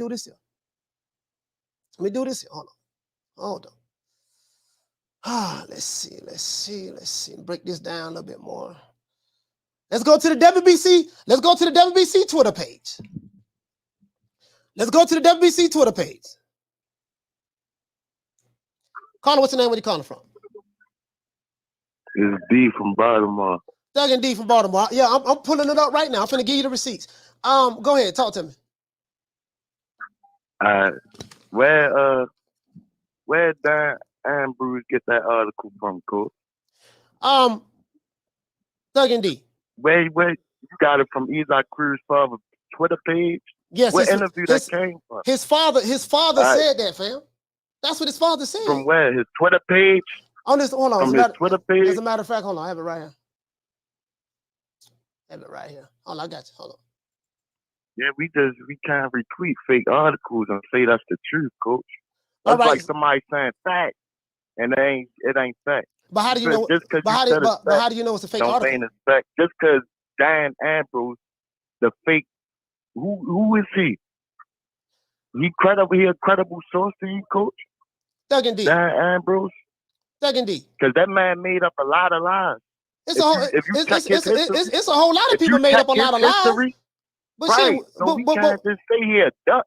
Okay, so because we ain't hear him say he decline the Shakur fight. So you saying his father? This is a direct we quote ain't from his father say that. This is a direct quote from his father. So you say his father didn't say it? Yeah, where's father say that at, Coach? I've been looking for that all morning. Right. I've been looking for that all morning where his father said that. I ain't see his father say that that time. So let me ask you a question. Why is Shakur retweeting fake articles from a source that ain't credible? It sounds like a duck to me. So you saying it sound like Shakur Stevenson duck? Hold on. You saying it sound like Shakur Stevenson ducking Pitbull Cruz? Say nothing. Yeah, we ain't hear Pitbull. No, we ain't heard him say nothing. No, we just got a fake article. So this is some fake article going around. Hold on, Thuggin D. This is from the Twitter page right here of Delio Perez. It said Cruz Sr., this is a direct quote from him. Cruz Sr. said that I'd rather see my son fight Lomachenko. He is an easier fight and we will stop him. Shakur fight would be extremely boring, running all around the ring. What you're saying is this is a fake article. Isaac Cruz's father didn't say this. This is what you're saying? His father ain't see that. All right. So check this out. So check this out. This how we kill all this. So now, Pitbull Cruz has been ordered and mandated to fight Shakur Stevenson. Do you think that that's going to be the fight that's going to happen next? You think Pitbull gonna fight him now that he's been mandated to fight Shakur Stevenson? Yeah, Bob Earl stopped trying to duck. He trying to duck before anything even happened. Okay. Why he ducking so fast? Like, come on, man. Okay. We ain't heard nothing from Pitbull saying yet. Okay, that man just came up with some fake article from a source that ain't even credible. His father don't even talk like that. Like, come on, man. Why wouldn't he? How do you know how his father talked that indeed? Because his father don't be ready. So you're of the opinion that Bob Arum is going to be the one that's ducking, and Shakur Stevens is going to be the one that's ducking Pitbull. Like but you feel that Pitbull is not ducking. So how do you come to that conclusion? Like what is it about Shakur Stevenson that showed you that he's a duck? There's nothing that showed he's a duck at all. Because he retweeting fake articles about Pitbull and ain't even how do you know that out that man's mouth. What proof did you have his fake? Because I looked all over the internet. Ain't nobody his father ain't say that. Okay. It ain't come from his Twitter page, come out his son mouth, come from no Fight Hype interview, no ESE interview, none of that shit. Okay, I don't know where they getting this shit from. So we getting it from a fake guy named Dan Ambrose. So if this fight doesn't happen, Thuggin D, we're just gonna keep over talking each other. If this fight doesn't happen, Thuggin D, you are of the opinion that Bob Arum and Shakur Stevenson is ducking Pitbull Cruz. That's what you're saying? Yeah. I totally disagree with you. I totally disagree with you. No, listen. I'm saying his father ain't say that. That's all I'm saying. I'm saying his father ain't say that, coach. All right, okay. All right, I disagree with you. That's crazy to me. All right, shout out to Thuggin D, man. You made your point. Me and you think his father said that, coach? Pitbull. I mean, you think his father said that, coach? Yes. I think. You think he didn't say it? I think he do say it. So we agree. Because Dan Ambrose said that, and Dan Ambrose said that. You believe that? All right, bet. All right, salute. Yeah, I believe it. I believe it. I got it right here. I got it right here on Twitter. Fuck Dan Ambrose. I got it right here on Twitter. But it is what it is. But that's neither here nor there. That's neither here nor there. My thing is here: if Pitbull don't fight Shakur Stevenson after he's been mandated, you know what I mean? That tell me everything I need to know. I'm just saying for me, that tell me everything I need to know. Shout out to the boss in the store. Salute the boss in the store. He said PBC, same old shit. That's all I'm saying, fam. That's all I'm saying. Y'all may say that's a bad fight for Shakur. Ivo Dave said this is the same Isaac Cruz that wanted to impose A-side status against Ryan Garcia after losing. This is what it is. What you're gonna find is this. This is what you're gonna find.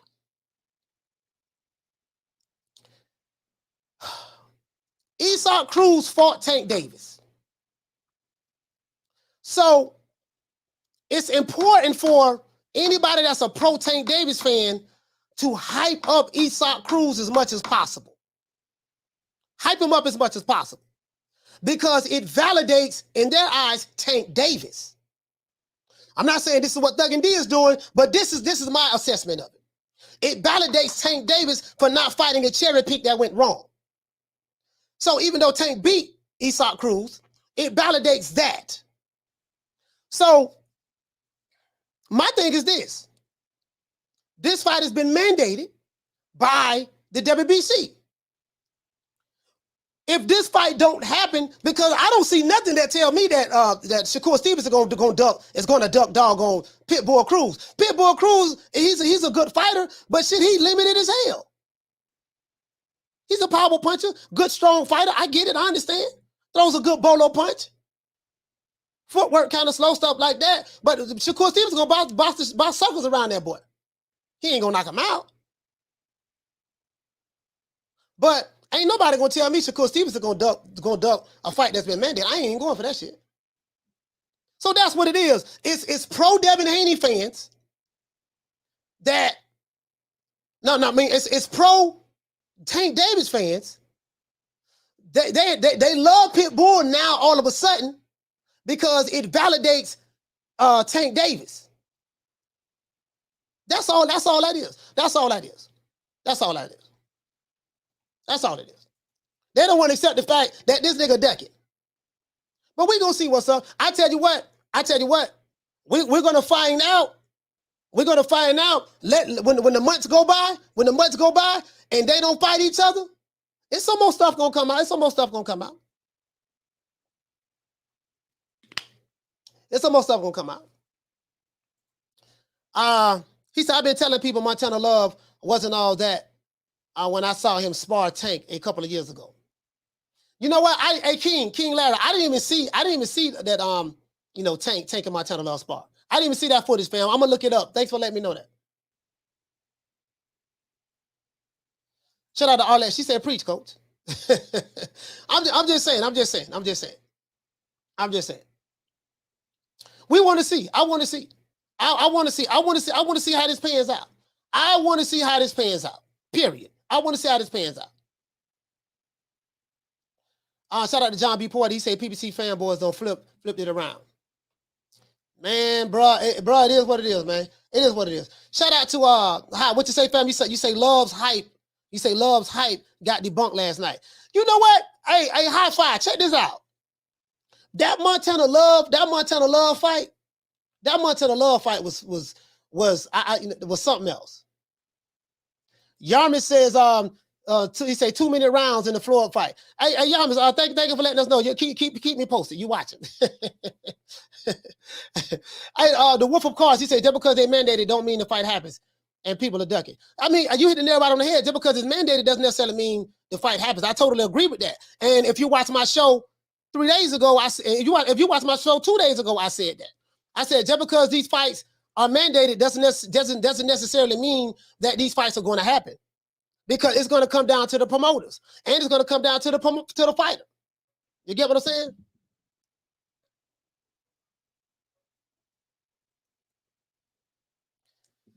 Caller, what's your name? Where you calling from? My brother. Sure. What's going on, fam? How you like the WWE last night, bro? Hey, man, it is what it is, man. He knocked him over the top turnbuckle, huh? He knocked him over the top turnbuckle? That dude wanted a way out.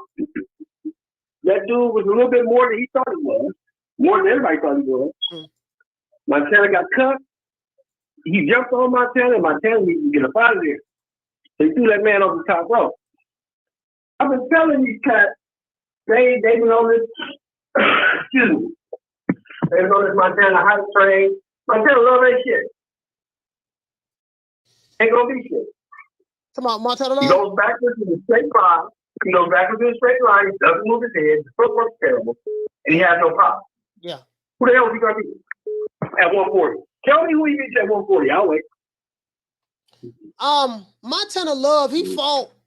I'm not gonna lie. He did pretty good last night. It looked like that he was having issues with the way that Sparks was closing the distance on him, and then Sparks, in my opinion, Sparks did the right thing by making it a rough fight, because you're fighting a guy in his city. You're fighting a guy in his city. He's fighting in Cleveland, Ohio.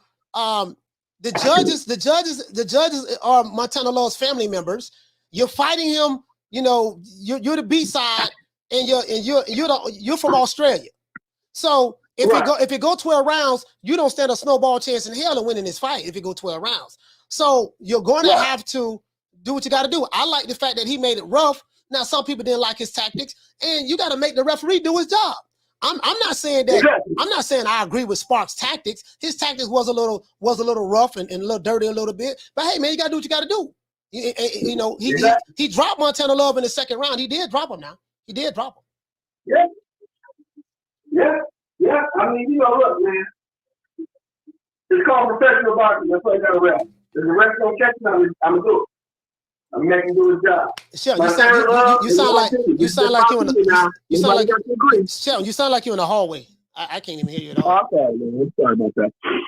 Yeah, this is just my opinion, coach. Everybody got to agree, but Montana Love was looking for a way out, and he found it. Yeah, but what I'm saying is, he didn't know that referee was going to disqualify him. He didn't know that. How did you not know that? You know the rules about, you know goddamn well. You can't throw nobody on the top of it. Come on, man. You knew that shit. Don't tell me no excuses for that, brother. You knew that motherfucking shit. You can't throw nobody on the top rope. You know that. I heard Sean say, how you know? You know, goddamn well he knew that. Hey, so I'm trying to give the benefit of the doubt, though. You know, they was caught up in the. They were caught up in the heat of the moment. They was caught up in the heat of the moment. It was a tussle. It was a tussle with a lot of muscle. And Montana Love had to grab the rope. Hey, listen. Hey, if you look at that fight again when he flipped him out of the ring, he grabbed the top rope with his right glove and commits to put the.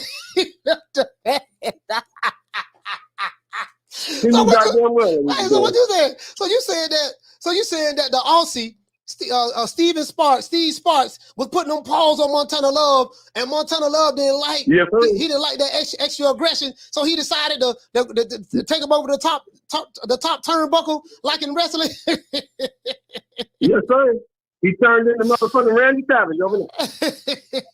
Rowdy Piper. Rowdy Piper. And to see your second point, Coach, you was talking about, I don't know what's up with Chucky D. Chucky D usually a straight dude, but Pitbull Cruz is a fucking duck. it's that duck language he uses.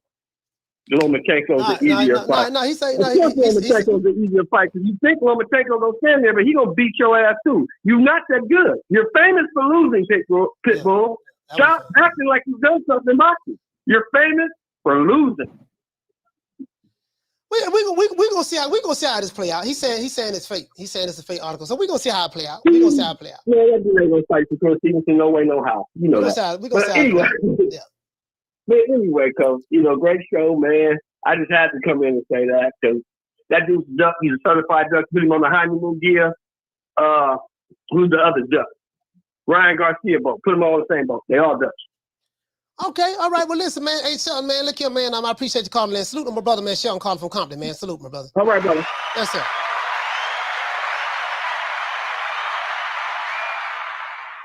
I think I don't know. I don't know the rules. I don't know the rules, guys. But I think if that is the rules, then the ref did what he's supposed to do. My thing is this: if Sparks would have let's say Sparks would have gotten hurt. Let's say he would have got flipped and landed on his head or landed on his shoulder or something like that. The people who are saying that Montana Love should not have been disqualified, would you be saying that same thing? Now I do get it. Again, Sparks was getting rough with him. He was, he was getting, but it was getting real rough in there, bro. But I understand Sparks' mentality when you're fighting the home fighter in his own backyard, in his city, and his cousin is one of the judges. His baby mama is one of the judges. His auntie is one of the judges. And you're the only guy from Australia there. And everybody's there is against you. And if it go 12 rounds, you know what I mean, what it's going to be. So you're going to have to fight aggressively. He fought aggressively, and he dropped Montana Love in the second round. He dropped him in the second round. Now, Montana Love won some rounds. I did score some. Well, I didn't even score the fight, but I did see, in my opinion, that Montana Love won some rounds. But I just think that Montana Love wasn't ready for that extra aggression that Sparks came with last night. And Sparks looked pretty big last night too. I don't know what weight did he rehydrate to, but he looked pretty big, and he wasn't intimidated by Montana Love at all. Montana Love had the better footwork. He had the better footwork. You get what I'm saying? But it is what it is. Hey, Teach, what you said? You say not only dropped him, but he wobbled him in another round. Hey, what you say, King Larry? You say if the fight would have continued, he would have stopped Montana Love. You think so? You think he would have stopped him? I don't. You know what? You think he would have stopped him? Lisa said Floyd stopped DG in 6 rounds. In 6. Yeah, I wasn't gonna buy that shit. Everybody knew what time. It's a setup fight. I mean, that wasn't set up. Let's say, Coach, you should let your hair go gray like your beard. I don't have anything in my hair. I don't have any dye, nothing in my hair at all. You're looking at the saturation of the camera. I got more gray right here, but you gotta understand, I don't have nothing in my hair, Arlette.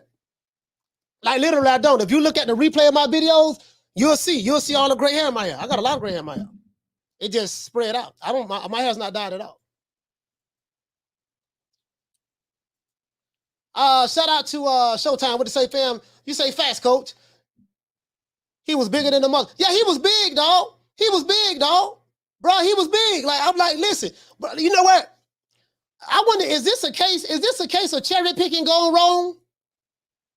Is this a case, Montana Love, is that a case of cherry picking going wrong? That's what I want to know. Is that a case of cherry picking going wrong, guys?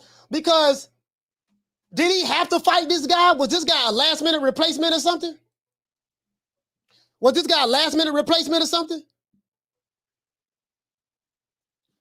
Carter, what's your name? Where you calling from? David from New York. Shout out to David from New York. Talk to me. Yeah, listen, about that Pitbull ducking. I was checking out that stuff, and apparently the situation is that his father said, because I was looking at one of the Spanish stations, one of those Spanish channels, and his father says that they don't want to fight an elimination again because the previous fight that they had, they told him that was an elimination fight already.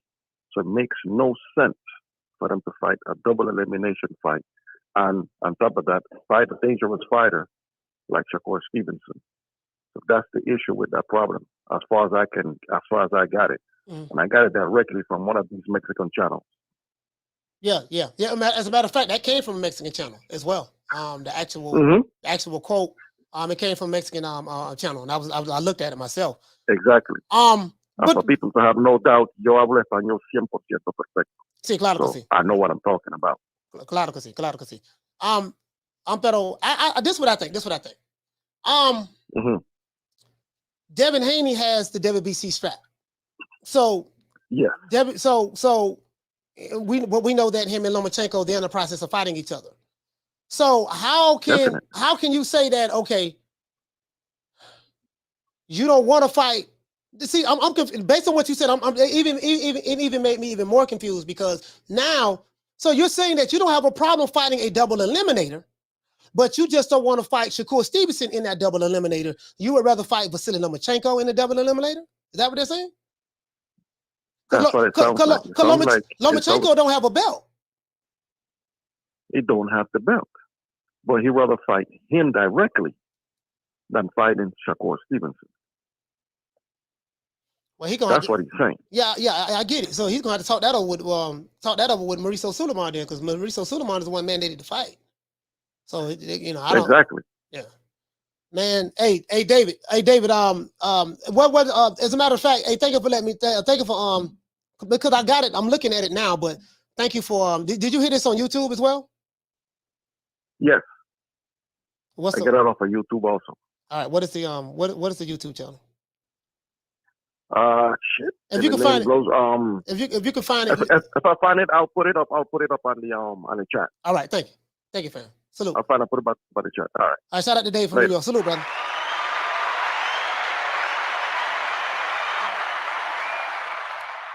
Yeah. I absolutely. So, anyways, but I think what I think is this.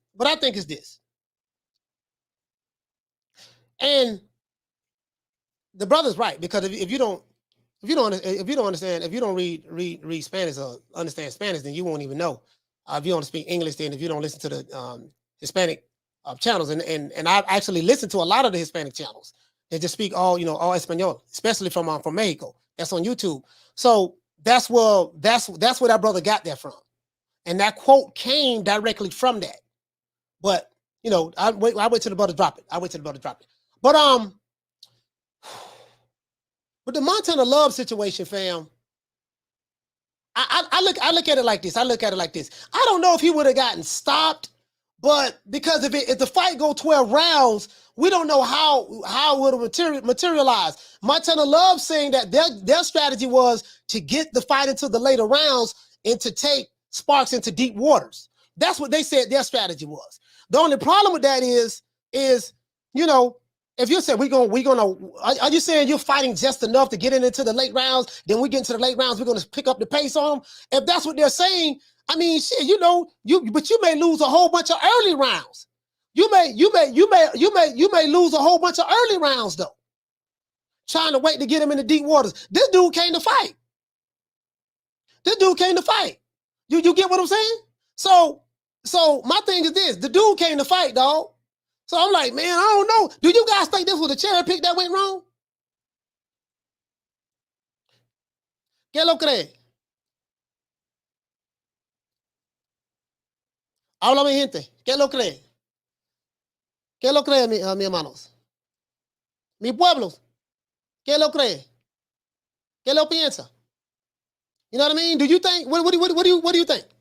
What do you believe? Hey, sick, man. What did you say? You said yes, it was. Hey, sick. Hold on. Let me put him on the screen. Sick say, yes, it was. Oh, the cherry pick that went wrong, huh? Oh, hey, look here. You know what, man? Eddie Hearn, I don't know who do the matchmaking for the zone, but boy, they be picking some bad cherries, bro. Caller, what's your name? Where you calling from? Hey, Coach, it's Giovanni for Jersey. How you feeling, baby? Giovanni, talk to me, fam. All right, look, I'm going to tell you right now, I like Montana Love. I think he's a promising young kid. I like him too. Got a real good boxer. I do. But I'm going to tell you something. You probably never thought about this. But I think we all need to watch his boxing temperament. Like an Oliver McCall.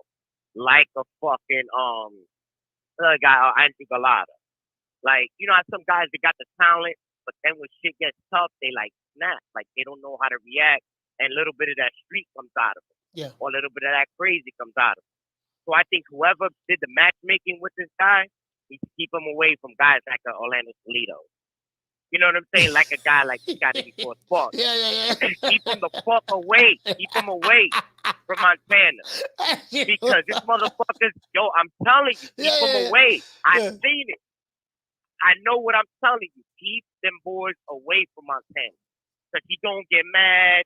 He's going to want to rip off the gloves. He's going to be like that one cat that punched him after the fight and broke his jaw and didn't even get the right fucking decision. Like, he's of that temperament. He's of that pedigree. I can see it. You saw how that man threw him over the top, bro. Come on. You know what I'm saying? Like, come on, man. Like, come on. Even though the Revs could have controlled, you know what I'm saying, the other fight a little bit better. You know what I'm saying? Because he was using some rough house tactics. But at the same time, like, you can't do shit like that. That shit was blatant as hell.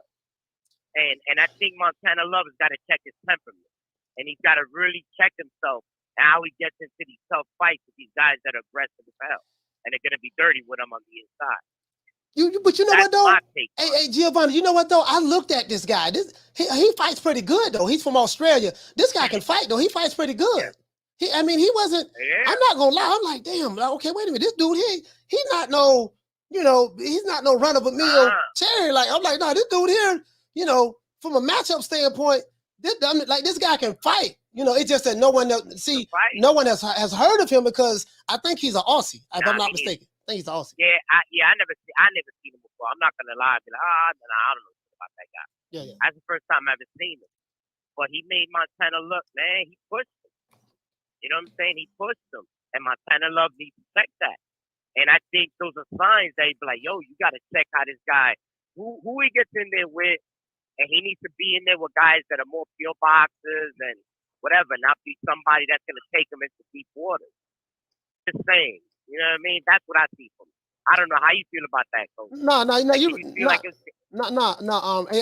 Giovanni, thank you for calling. I'm gonna let you go, but before I let you go, I agree with you. I agree with you. They need to match make with them better. Stay away from them Orlando Salidos, those type of fighters for him, because you got to know how to keep your composure when you're fighting guys like that, because they're gonna fight dirty. They're gonna roughhouse you. It's gonna get nasty, and the referee, the referee will have a job for when you're dealing with a fighter like that. So. Hey, shout out to Giovanni, man. Salute to you, my brother. Peace, brother. Thank you for calling in. You got it, bro. Yes, sir. All right. I was surprised that he knocked down. I was surprised. Hey, Sheldon say Montana Love. Hey, Sheldon, man, come on, man. You know what though?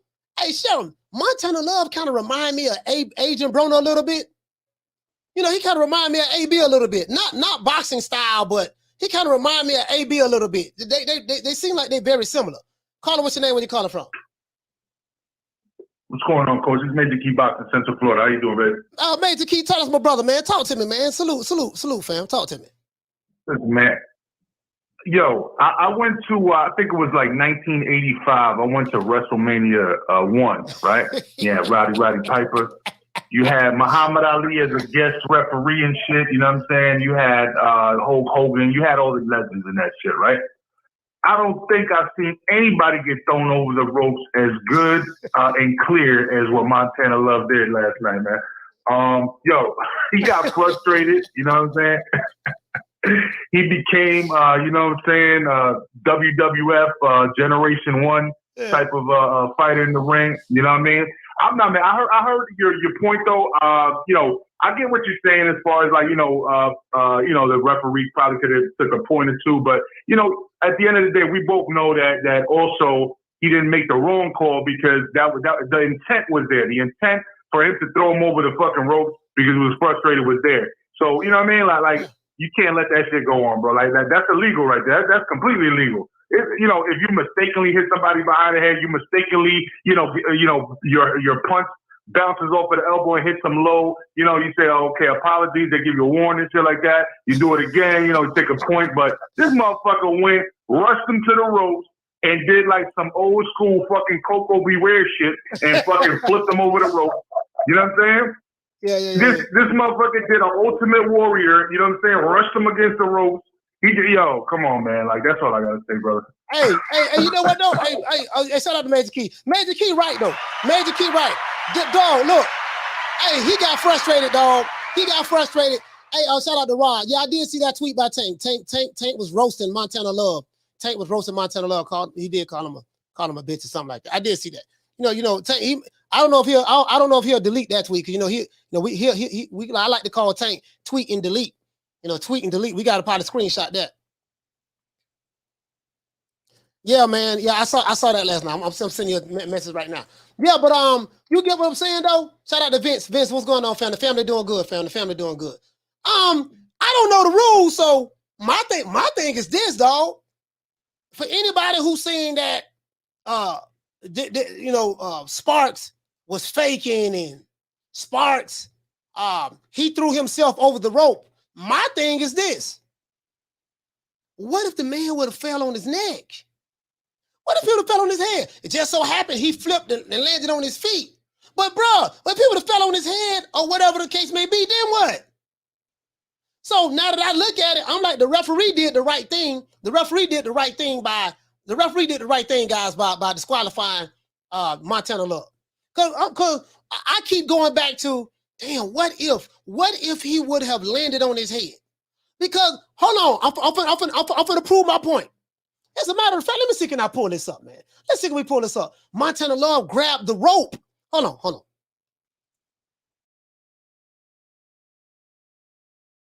Montana Love grabbed the rope. Hold on. Let me see. Can we find some video footage of this flip?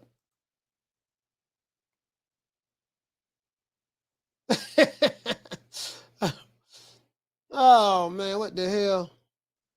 Nah, this is somebody else. What the hell is Montana Love? Oh, my bad. Oh, my bad. Montana Love. I'm trying to find this. Here you go, right here. This is the zone. Hold on, let's see what's up. Boy, he was on Montana Love. God damn, boy. Watch this. Oh, yep. Here you go, right here. Here you go. Let's look at it. Let's go right here, guys. As a matter of fact, I'm gonna record this. Let's look at it right here, guys. Hold on, swole up. Hold on, I got it right here. I got him, show. I get him, show. I get him, show. I got it right here. You know, I got the receipt. Let's look at it right here. Now here we go right here. Now this was uploaded to YouTube from the zone. Check this out. I want you guys to look at this very carefully. Put on your Inspector Gadget detective hat on. Here you go right here. Now look right here. Now Montana Love trying to grab him. Hold on. Montana Love, hold on. Now Montana Love trying to grab. Hold on. Let's go back. And he tried to grab him. He grabbed him right there. Look at him. He tried to put him in the headlock, but Buddy got out of it. Buddy let them paws go. So Montana went up under him. Look, he went up under him right here. Tried to go up under him. got the man off the ground. Now look, he grabbing the rope right here, and he's pushing with the forearm while the referee is trying to grab him. Let's look at it. And he pushing him. Hey, look here, man. No, man. No, man. No, man. No, bro. No. No. Not no. No. True. Hey, wait a minute, man. Hey, hold on. About the kickboxing. Hey, you know what, dog? No, man. Bro, look here, man. The referee did the right thing. What did the man with a broken shoulder landed on his head or something? Let's look at this one more time. He said that ref. He said, what you say? That ref had not nuts either. LOL. Not nuts either.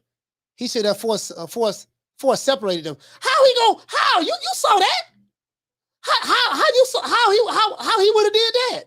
Hold on, Jay. Let me do this. Jay, you gotta look at it again, fam. You gotta look at it again. Hold on, Jay. Hold on, Jay. Let's look at this again. Look at what transpired. The referee letting them fight. Hold on, let me stop it.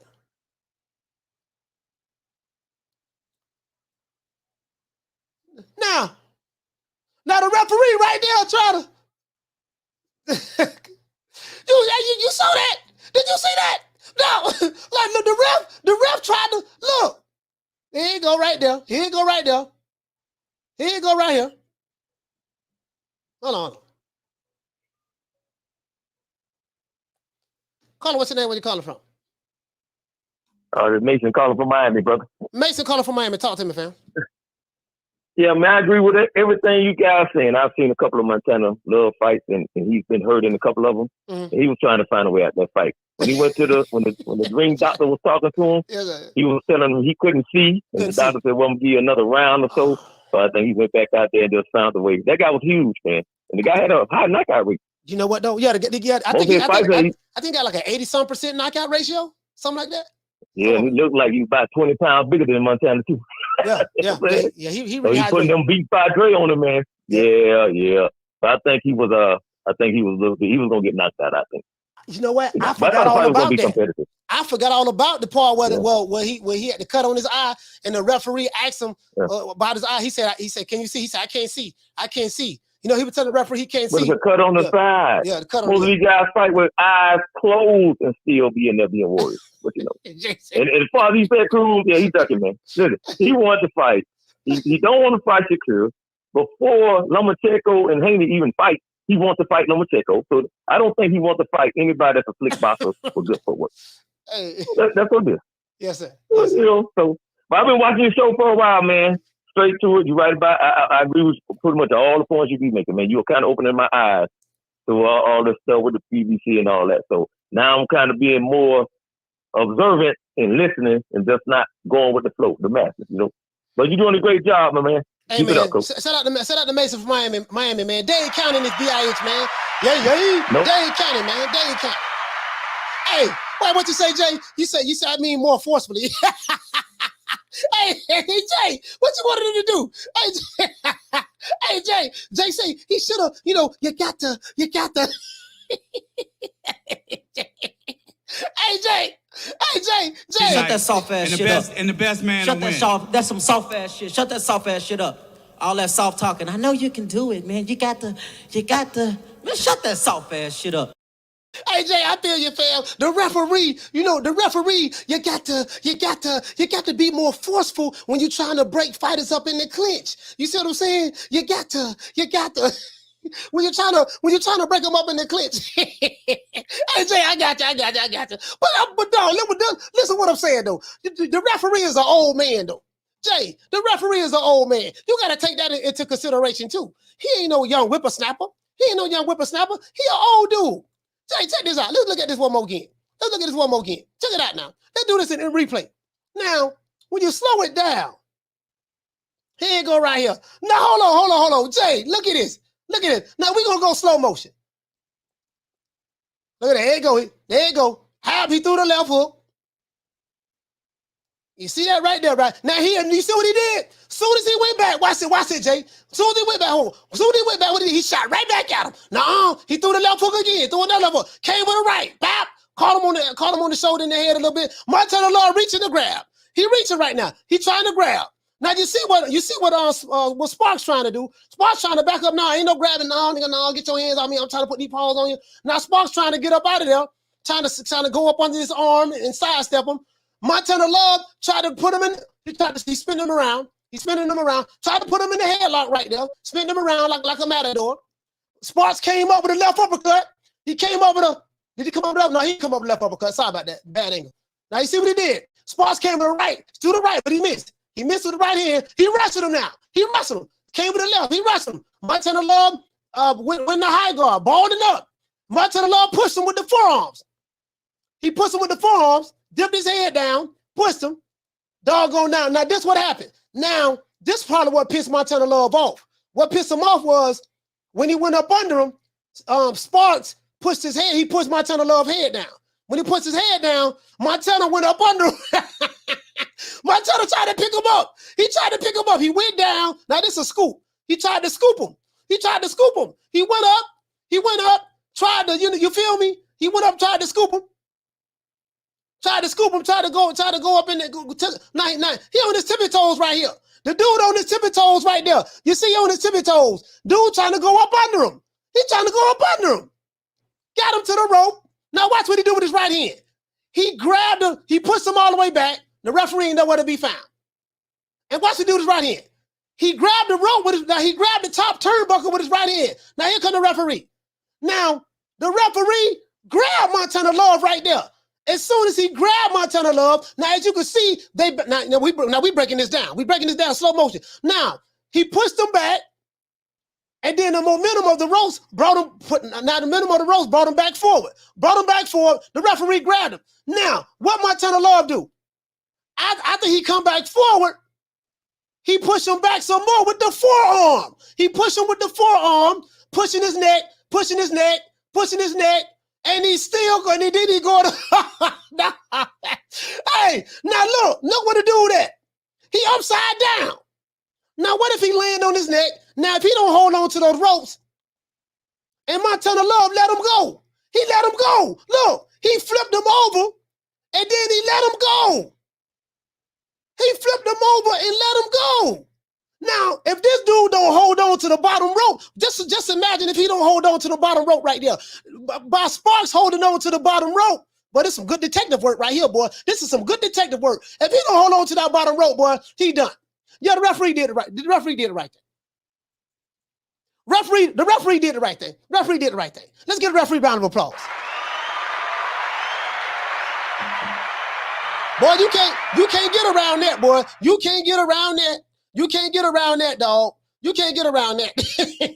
You can't get around. Hey, look here, man. Any pro Montana Love fans, boy, you can't get around that. You can't get around that, man. Hey, Vince, what you say? He said, why is the ref holding the guy that's not falling? Man, look here, man. As a matter, T say, Coach should clip this and send it as evidence. Bro, hey, look here, man. Hey, that's all I'm saying, dog. The referee did the right thing. Hey, he was pushing his neck with the left forearm while holding the top turnbuckle with the right glove, and then he flipped him, and then he let him go. I can see if he was flipping him and then trying to hold on, let him hold on, man. I made a mistake. If this dude don't hold on to that bottom rope, bro, that's all I'm saying, bro. Hey, what did he say, Vince? He said the ref was scared, didn't want any of that smoke. Hey, I'm just saying, man. Hey, that's all I'm saying. That's all I'm saying, fam. Hey, all I'm saying, fam, is this. That was intentional. That was intentional. That's all I'm saying. That's all I'm saying, guys. That was intentional, bro. That was intentional. Hey, what did he say? He said, Love said, Love said, you my town, get out of here. Bro, you can't get around that.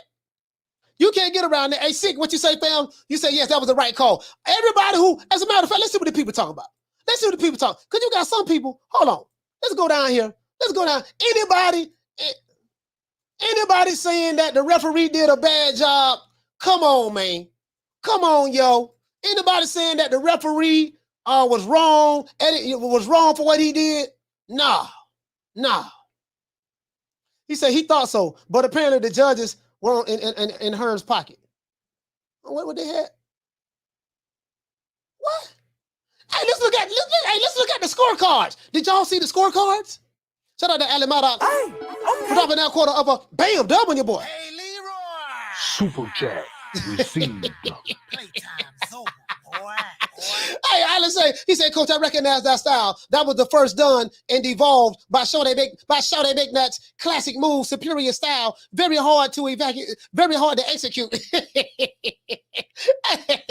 look here, man. Bruh. Hey, Alan, all I'm saying, dog, is this. I want to give Montana Love the benefit of the doubt, but come on, man. I can't ignore what we just saw. Check this out. Let's look at the scorecards. Check it out. I want y'all to see this. Look at the scorecards, Alan. Y'all check this out. Now, this was the scorecards last night. Ohio Athletic Commission. Now, Montana Love is on the left, and Sparks is on the right. The first, Sparks is on the right. Let me see. Points. They gave, let me see. It looked like 10-8 round. They gave Montana Love, they gave him the first round. The second round he lost. That was a 10-8 round. That was the round he got knocked down. They gave him the third round. They gave him the fourth round. They gave him the fifth round. So by the judges' scorecards, they had Montana Love winning. They had a winner by the judges' scorecards. Let's go over here. Over here, they got 10, the first round, 10, let's see, 10, 8, 10, 10, 9. So this judge had Montana Love winning 3 rounds, but you got the 10-8 round in the second, and he lost the fifth round. Okay. This judge over here had it a 10-8, first round 10, second round 8, 10, 10, and 9. All right, so they had it pretty close. Hey, they had it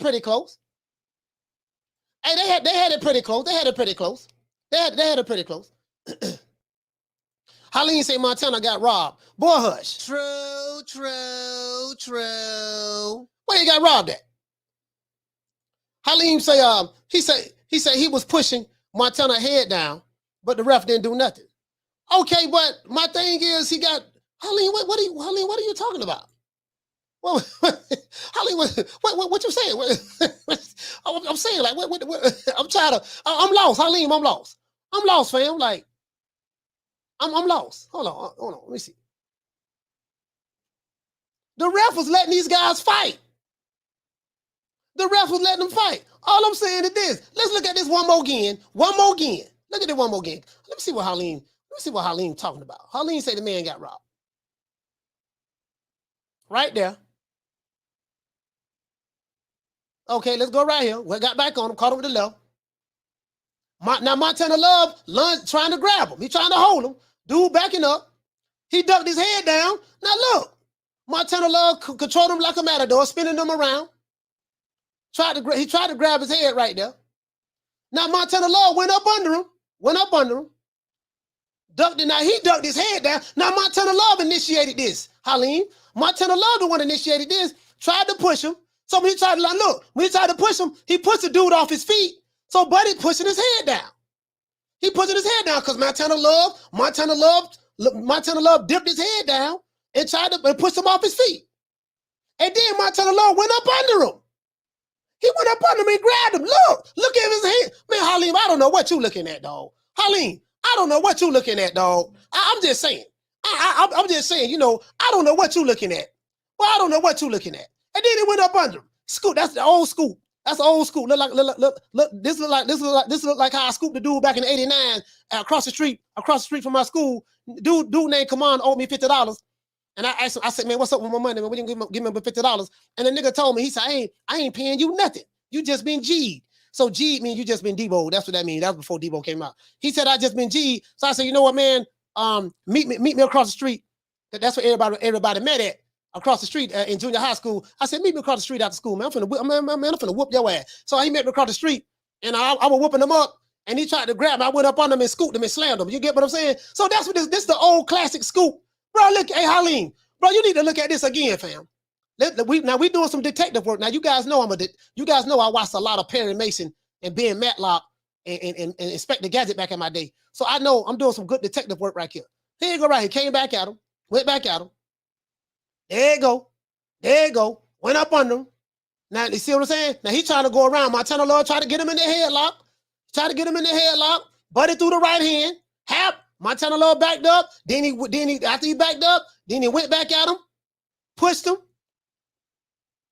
back, and then he tried to go up under him right there. Man, Halim, and then that right here, let's look at this. This is the evidence right here. This is the evidence right here. Now he pushed him back. They're going back up, Halim. Now let's look at this again, Halim. Now he holding the rope. He holding the rope right here. Check this out. Check this out. He holding the top turnbuckle right here, Halim. Holding the top turnbuckle. This let you know his intentions. Now what does he do after this? What does he do after this? And then now the referee grabbing Montana Love, trying to push him back. Now he got Montana Love because Montana Love went up under him. Look, Montana Love went up under him. He like, damn, dog, you trying to push me out the ring? He got his arm around his neck right there. They're trying to keep him getting pushed. And Montana Love, come on, man. And that ain't he don't even have it around his neck. He have it on the other side of his shoulder, around his back. Come on, man. Come on, yo. Now look at this here. Look at the right hand. You right, and you know what, dog? Referee did the right thing. Now check this out.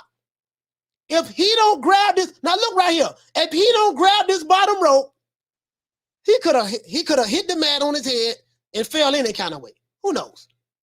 And then he dumped him over the rope and then let him go. Yeah, man. Yeah, man. Boy, Halim, boy, it's gonna be hard to get around that one, boy. I hear what you're saying now. I hear what you're saying, but it's gonna be hard to get around that, boy. I don't know how you gonna get around that. You're gonna have to be a hell of a defense attorney to justify that. Martin King, he said ref late to de-escalate for what was going on. But you gotta look at it. Okay, hold on. The referee, okay, they let it play. Real time. Now the referee running. He grabbed him right there. Now, hold on. It should have stopped right here. Hold on. Once you got this man to the ropes, it should have stopped right there. Now, guess what? Once the referee grabbed Montana Love should have stopped. You can't put that. Once he grabbed, he should have stopped. He commenced to pushing him. He did that. Now the referee, look. The referee was holding him at this point. He grabbed him right there. How that's the real fault? He grabbed him right there.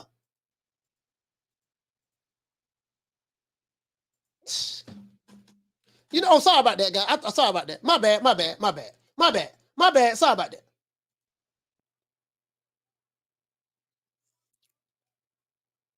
Referee gonna grab him.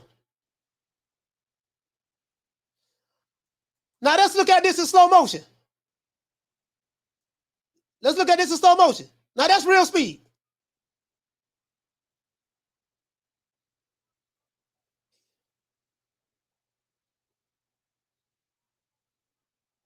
Referee held him. Now here you go right here. Pushing him back, driving him back. Got him on the rope. Now the referee grabbing Montana Love right there. He grabbed him. And they're bouncing back off the ropes. He grabbed him. So the referee, what the referee supposed to tackle them or something? And then after they bounce off the ropes, he pushes them back on the rope to flip them. Come on, man. I'm just saying, B. I'm just saying, B. That's all I'm saying. Shout out to Magic Key. Magic Key say he pushed him 2 more times and finished it off. Hey, that's all I'm saying, dog. Magic Key. I can't deny what my eyes have shown me. What am I gonna believe? Hey, so hey, Magic Key, that's all I'm saying, bro. That's all I'm saying. That's all. We can't put that on the ref, dog. The ref don't know? How the ref gonna know? How the ref gonna know that Montana Love gonna go WWE? How the referee gonna know that? You say how's the ref? He said how the ref gonna stop them with that momentum? Yeah, come on, man. And he grabbed on to Montana Love and he was holding him. That's all I'm saying, fam. That's all I'm saying. The referee did the right thing. Cause check this out. Hey, check this out. SOB, what you say? You said the ref was sweating bad when the love corner was barking on him. Yeah, he was sweating bad because they were trying to intimidate him. But listen, bro, listen, check this out. Look right here. I want y'all to look right here. When he's pushing him over, this guy's in a vulnerable situation. He's in a vulnerable situation.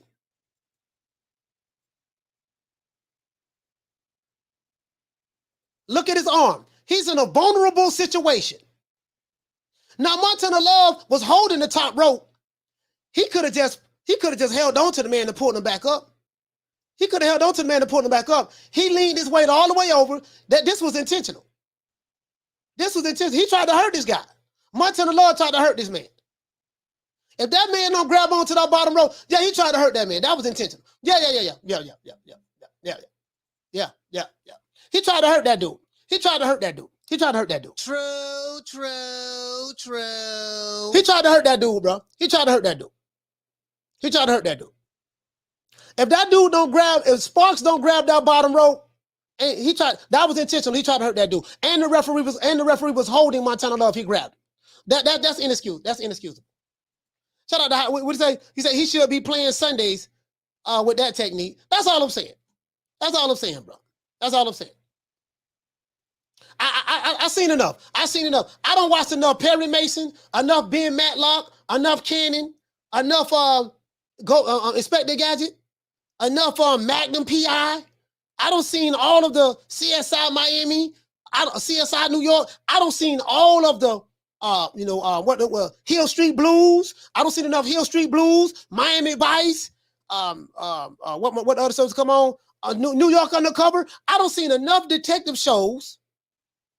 So I don't crack the case already. I don't figure this out. True. I don't see enough. This is an open and shut case. Halim, I tell you what.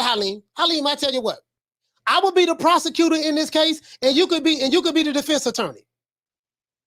And I tell you what, we're gonna pick a jury, and I want you to defend your client, Montana Love. I'm gonna be the prosecutor, and I promise you, Halim, I promise you that you will lose, and that you will lose in a unanimous decision vote by the jury.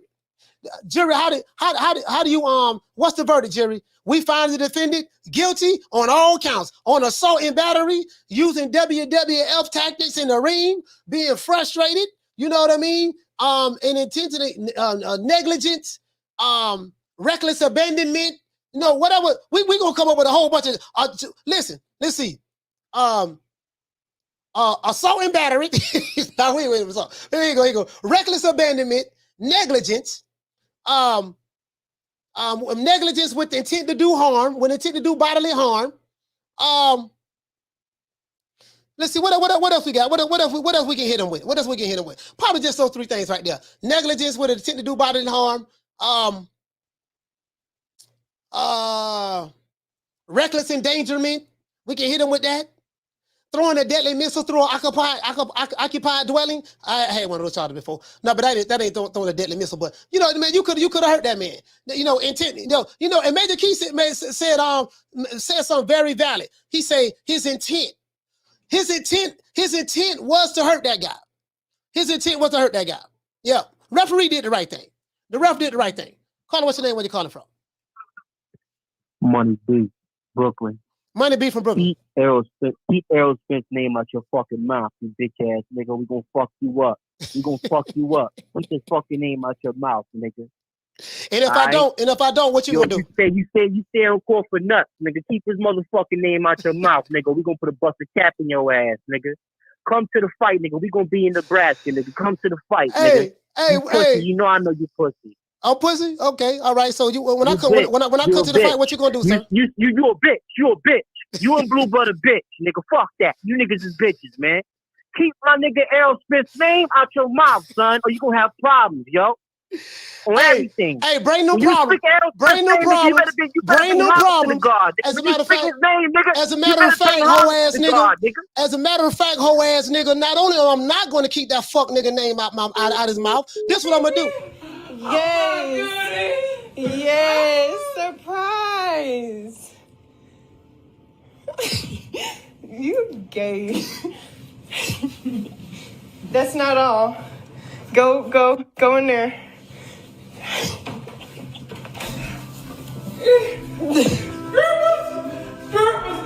Yes. Yes. It is warm. Yes. I love you. Just because. Not only am I not going to keep that fuck nigga name out my mouth, Money B from Brooklyn. Not only that, but fuck you and any nigga that's down with you, Money B. You can call back. Call back to the show. I'm going to use this as footage. I'm going to use this as footage. I'm going to re-upload this. I don't give a fuck about you or any of you aerosexuals. Period. So other than that, that's it. I ain't worried about you niggas. As a matter of fact, I gotta re-upload this clip. I gotta re-upload this clip. True. Shout out to Alamada. For dropping that $2. Bam, super chat on your boy. Hey, Leroy. Super chat. Him and Jason Mones. You better not come to the fight. Nigga, I'm gonna be at the fight. What you say? You say suplex style. Laughing my ass off, coach. Love playing linebacker. Yeah, man, nigga, I'm gonna be at the fight. I will be there. I promise you that. Shout out to Teflon. He said, I can't believe these fans go to extreme over fighters. I can't. I told you these niggas here, man. These niggas here, man, is something else, bro. These niggas here something else. These niggas here something else. These niggas here something else. James said that wasn't no Money B. That was Ron Boyfriend. That wasn't Ron Boyfriend. That's a lie. That's a lie. That was an aerosexual. That's a lie. That wasn't Ron Boyfriend. I know Ron Boyfriend personally. He said that must have been one of the aero side pieces. Yeah, one of these aerosexuals. I told you these whole ass niggas. I told you these whole ass aerosexuals. Like these niggas be on some real whole feminine shit, dog. Like I told you, and it probably ain't a nigga on YouTube that don't get threatened more than me. I don't give a fuck about these niggas. These Wakanda niggas and these aerosexuals. I don't give a fuck about them, fam. I don't. I swear to God, I don't. I swear to God, I don't. I don't give a fuck about these niggas. Nigga holler about what he gonna do to me. Any nigga wanna do something to me, man, y'all call back. I got the nigga phone number, so we good. We Gucci on that. We Gucci on that. I got the nigga phone number, so we good. Yeah, I'm gonna be there though. I will be at that fight. You can believe that. Shout out to Alamada for dropping that $2. Bam, super chat on your boy. Hey, Leroy. Super chat received. Playtime's over, boy. He said, Coach, I plead the fifth. Hey, it is what it is, man. What the nigga say he want to bust a cap in me, huh? Okay, bust cap in me. All right. Good luck with that. He said he don't want you talking about his boyfriend's friends. Yeah, see, they don't see these aerosexuals, they like fugazi. They like fugazi shit like this. This what they like.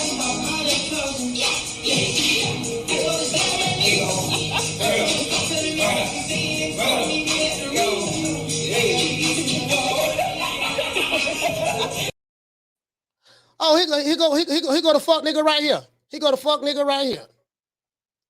Yes, sir, fuck nigga, what you want? I'm here. You're on live on air, sir. Can you talk, boy? All right, this nigga's calling me from 718-603-4335. Okay. He ain't saying that. Not a nigga ain't saying that. Rob, what did you say? He said, wait, he capping for Spence, but going to the Crawford fight. He said, these aerosexuals something else. I'm gonna be at that fight. I'll be at that fight. He said they talking like they in love with that guy. They ain't never met before. He said, damn, must live sad life. I told y'all about these aerosexuals, guys. I told y'all about these aerosexuals and these Wakanda niggas. This all these niggas do. They threaten niggas online. They talk all this goddamn gangster shit, but in the history of YouTube, these niggas ain't never did a motherfucking thing. And they ain't gonna do nothing. I'm gonna let this nigga talk though, because I need this content. Let this nigga talk. What's up, hoe ass nigga? Talk. So you coming to the fight? Yes, sir. Nigga? Yes, sir. Fuck nigga. I will be there. A fucking magnum in your fucking head, nigga. You ain't gonna do shit, nigga. Name out your you ain't gonna mouth, do shit, nigga. Don't worry about it, we gonna fuck your bitch ass up, You ain't nigga. gonna do shit, We nigga. gonna body you, son. You ain't gonna do shit, you, nigga. We got long money, nigga. We gonna body you, son. Yeah, nigga, whatever. All you do is talk about Aerosmith and the Yeah, God nigga, Al Heyman. whatever. Keep their names out your mouth, Fuck nigga. you. You Fuck mad because Al Aerosmith. Heyman didn't give your Fuck fuck Al ass a Heyman. job, nigga? Fuck That's you. what you mad about? Fuck Al Heyman You and mad fuck because Aerosmith. you mad No, because this why you didn't want mad. to put you on his payroll, fuck, nigga? This why you mad, fuck We boy. gonna fuck you Fuck up, boy. nigga. This why you. Yes. Yes. Surprise. See you pussy, mad. nigga. You know You I know mad you because of the pussy, chocolate nigga. covered strawberries. We That's gonna why you fuck mad. you up, nigga. You fucking We me up gonna now. fuck you up, nigga. This money V from Brooklyn. We gonna fuck you up, nigga. Be at the fight, nigga. Come to the fight, nigga. We gonna fuck your bitch ass up, nigga.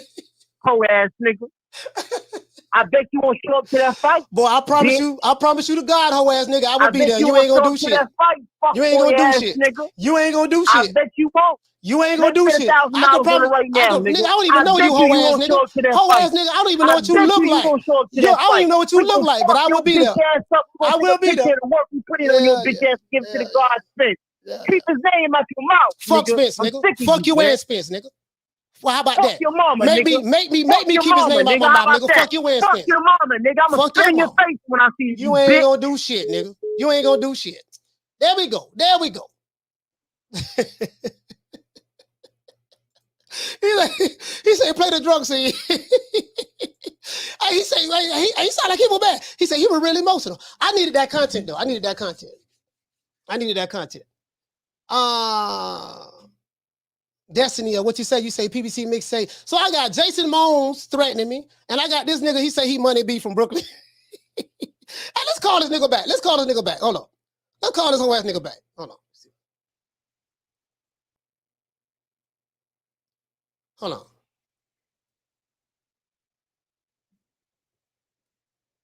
Let's call this nigga back. See what we got right here. That nigga say, fuck me. He gonna bust a cap in me, huh? Okay. All right.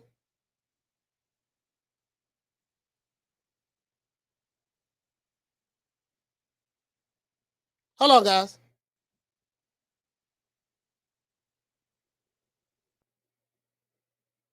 Let me call this nigga back. Hold on. Unknown caller. The nigga calling me back now. Hold on. Oh, ass nigga, I was trying to call you just now. I got a million calls on here. What's going on, baby boy? Put that nigga in the dirt. We gonna put your ass in the dirt, nigga. You will? How you gonna do it? You ain't ready to die, fuck boy. You ready to, what about you? You ain't ready to die, fuck boy. Yeah, this Okie County, Nebraska, nigga. We gonna catch you, nigga. We gonna fuck your bitch ass up, nigga. You a bitch, and you know you pussy, man. I'm gonna be there. I'm gonna be there. Fuck you up, I'm gonna be at Terrence Crawford fight in Omaha, Nebraska on the 10th. I'm gonna be there. You ain't gonna do shit to me. Come to the fight, nigga. All you gotta do is bring your punk ass to the fight. I promise you I'm gonna be there. Come to the fight, nigga. I promise you I'm gonna be there. We gonna blow your fucking head off, man. Who is we? We gonna blow your head off, son. Who is we? We gonna blow your head off. Who is we? Cause you's a bitch, man. Who is we? That bitch ski mask up. We gonna fuck you up, nigga. Who is we, sir? Watch. All you motherfucking YouTube bloggers, all y'all do is sit on here and talk shit about Spence. Who is we, sir? I promise you, we gonna fuck you up. Make sure you come to the fight. Nigga, fuck you and Spence, nigga. Fuck your mama, nigga. I piss on that bitch grave. Fuck her. Fuck her and fuck the bitch you rode in on, motherfucker. Why you so upset? Come to the fight, nigga. Why you so upset? In your face. Come to the fight, man. Why you so upset, man?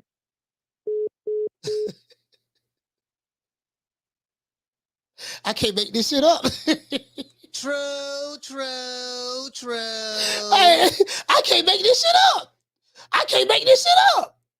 Bro, like, y'all don't understand. I get this listen, bro, I get threatened every day from aerosexuals. By every day, every other day, aerosexuals and these Wakanda niggas, like, bro, this happens all the time. It just happens all the time. Niggas say I'm gonna blow a hole in you. He gonna kill me, take my life because he don't like my content, me talking about Aerosmith. Because my criticism of Aerosmith. I told you, these niggas, but they got I ain't gonna say nothing. I ain't gonna say nothing. I'm gonna keep my mouth closed on this one. I'll be at that fight, though. I can promise you that. I'll be at that fight. You say he breaking every commandment on our planet. Spence out here really having paparazzi. Shout out to Jay. He said these guys are holding society back. True. Hey, did you hear how emotional this nigga was? Classic, typical aerosexual. He said that boy got a hell of a follower. Yeah, whatever. I'll be there. I'll definitely be there. He said, Coach, these aerosexuals are just loony. These aerosexuals are a motherfucker. You can't make this shit up. But I told you, these aerosexuals and these Wakanda niggas are some very, very ignorant motherfuckers. They're very, very ignorant. You say he hanging up because he thinks his call can't be traced. He said we all need his number. Yeah. He said, why you hating? Why you hating on Errol Spence though? Nigga, why I'm hating on Errol Spence? Nigga, I ain't hating on Errol Spence. You got a nigga just called me threatening me saying he gonna take my life, and you're saying that why I'm hating on Errol Spence? That's what you got out of that? Wow. He said, I can't believe what I heard. Wow. Talk about grouping. I will be at that fight though. I will be at that fight. He said his mom didn't heat up the raviolis, coach. He's a little cancerous. We're gonna find out what's going on. He say, Coach, is them chocolate covered strawberries? I don't know what it is, man, but these whole ass niggas, boy, I told you these aerosexuals are motherfucker, bro. He said, ain't nobody doing nothing to you, Coach. He said, not in Arlington, Texas. Ain't nobody gonna do nothing to me, period. You say it's the Brooklyn version of Southpaw 773. I don't even know if this nigga from Brooklyn. You know what I mean? Because, on the phone, these niggas be saying any goddamn thing, so. Oh, this is a nigga right here. Caller. Love this shit here. Yes, sir. We don't give a fuck about you, fuck nigga. Who the fuck you think you talking to, man? Who is you? Man, we gonna kill you, son. We gonna kill you, man. We gonna kill you, man. Yeah. Nigga, we got long money. We gonna kill you, man. I promise you we gonna kill you. I put my life on it, we gonna kill you, man. Who is we, nigga? Man, we gonna kill you, man.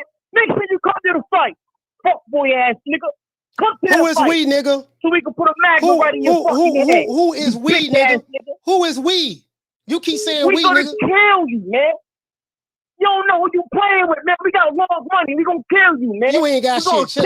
You ain't got shit, nigga. You in your mama house. You in your mama house right now, nigga. Fuck your mama. Fuck you in your mama house right now, nigga. Man, fuck you, man. You in your mama house right now, nigga. Man, you gonna kill you in your mama house right now, nigga. You ain't gonna do shit. You in your mama house right now. What did he say, Halim? He say gangster calling. Bro, like this is every day. This is every day. He say Smith's not even the main topic today. Now let that sink in. Bro, I'm trying to tell you, fam. I'm trying to tell you. Ain't nobody even saying nothing about that nigga. Nobody even saying nothing about that nigga. But guess what? Guess what? As a matter of fact, this nigga, I'm not gonna lighten up, I'm gonna tighten up. Major Key Boxing. I'm not gonna lighten up, I'm gonna tighten up. This Major Key right here. Caller, what's your name? Where you calling from? Yo, this is a Major Key Boxing fan. Let me tell you something, man. I don't know. I mean, I guess, look, chocolate covered strawberries are fucking scrumptious, bro.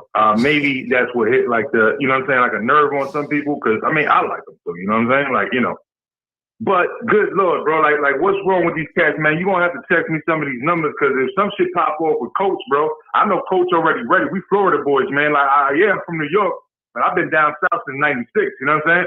Like, hey, I'm 42 years old. I've been most of my life down south, bro. Like, you know what I mean? Like, ain't nothing sweet over here. You know what I mean? So I don't know what these people talk about. They all rowdy and shit like that on the internet. I know you don't let them get to you. I know it's content and shit like that. But when motherfuckers start threatening like that, bro, make sure you send me that number, bro. Because I do my investigative work and pop up. You know what I'm saying? It is what it is, bro. You know what I'm saying? Like, I'm dead ass serious, bro. Like, anybody on YouTube that think that you could just start talking reckless like that, talking like gangster, like you all this and that, bro, that shit sounds fucking weak, bro. That shit sounds weak. Stop talking like that when you're coming in on a fight. You got the fucking opportunity to just go watch some other shit. But you coming on this motherfucking channel, right, giving them view times, calling this fucking show, talking like you fucking hard, you sound retarded, all right? That's not real. So let me tell y'all that. You know what I mean? It is what it is, Coach. I'm sorry, bro, but I have to just kind of air that shit out. All right. Hey, Dude want me. Hey, Major Key, thank you for calling back, fam. Thank you for calling back. Salute. No doubt. Shout out to Major Key. Yeah. These niggas something else. The nigga say his name is Money B. Money B. Money B, what's going on, baby boy? Okay, nigga sound like he kind of upset. Hold on. Give y'all the number. Let's see. 603.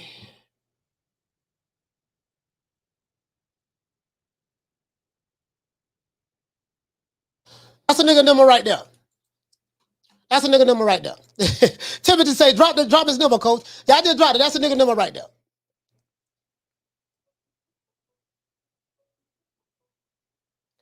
Yeah, we gonna find out though. We gonna find out what time it is though. Definitely gonna do that. Call what's your name? Where you calling from? What's good? This Ron from Vermont. What's good, Coach? What's up with you, Ron? Talk to me. You know what I got out of that? I was watching Yellow Beezy the other day, and I think he's kind of giving these guys like a new confidence because Yellow Beezy was saying like, if you hate on all of us, he was saying like die for all of y'all or some shit, and then he was like for show at the end of it. These motherfuckers really do live vicariously through a boxer, bro, and that whole lifestyle. So that call was real. That dude was real as far as like him acting like a fucking idiot. So I would take that as a real problem when you think of an Earl sexual, like real talk. These motherfuckers is weird, bro. I don't get it. It's just a boxer. He lacks character. So talking about him don't make us hate him. It just means they're like, it's not the type of boxer I'm used to. That's just the way I'm gonna keep it a buck, bro. So that's all I gotta say, man. That dude's a fucking idiot, bro. Hey, shout out to Ron. Shout out to my main man, Big Ron from Vermont. Salute to you, fam.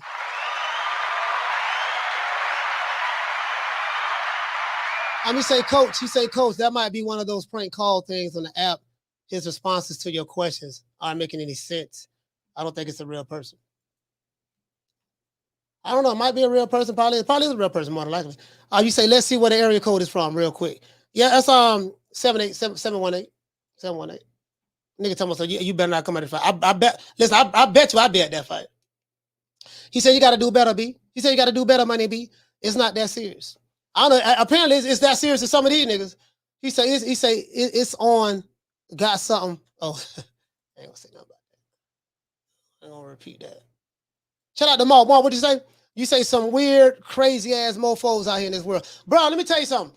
I'm so spot on with my analysis when it comes to these Wakanda niggas and aerosexuals that this just let me know that I need to tighten up, not lighten up. I'm so spot on in my analysis that, and I gotta let the world see what type of I gotta let the world see what type of niggas these guys are, right? Because I will be, as soon as this show over with, I will be listening to the calls. I'm gonna re-upload that part, just all the threats, stuff like that. The Jason Mones, I did one on him already, but probably do one with Jason Mones again too, because I got some more. This is what these dudes do. If I let you guys see just some of the shit that I get just from emails to DMs, I have more stuff. And this is why I bang so hard on these niggas. Like, I don't give a fuck about these dudes. I really don't. Don't care nothing about them. These niggas hide behind the avatars. You don't know what they look like. This nigga calling in, hollering about what the fuck he gonna do. You see what I'm saying? Nigga ain't gonna, you know what I mean? Nigga ain't gonna do a motherfucking thing. Caller, what's your name? Where you calling from? Nigga, why you got niggas calling my phone, son? Just make sure you show up to the fight, nigga. What you scared, nigga? Make sure you show up to the fight, nigga, so we can blow your fucking head off. Make sure you come to the fight, nigga. I promise you, we gonna make an example out of you, man. Come to the fight. Man. How you gonna make an example out of me? Call my phone from 9 call ID. How you gonna make an example out of me, sir? We're gonna kill you, man. We're gonna kill you, man. Kill me for what, hoe ass nigga? Kill you, man. Kill me for what, hoe ass nigga? Fuck you, nigga. Fuck your mom. Kill me for what, hoe ass nigga? Like, this dude here, like something wrong with this nigga. Like something is really, really, really wrong with this dude. Like, these aerosexuals are a motherfucker. He sounds so. He said 95.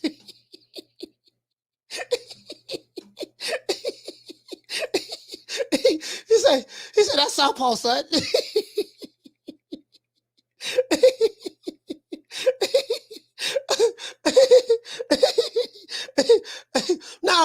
gonna lie. It's some of these niggas, I'm gonna be honest with you now.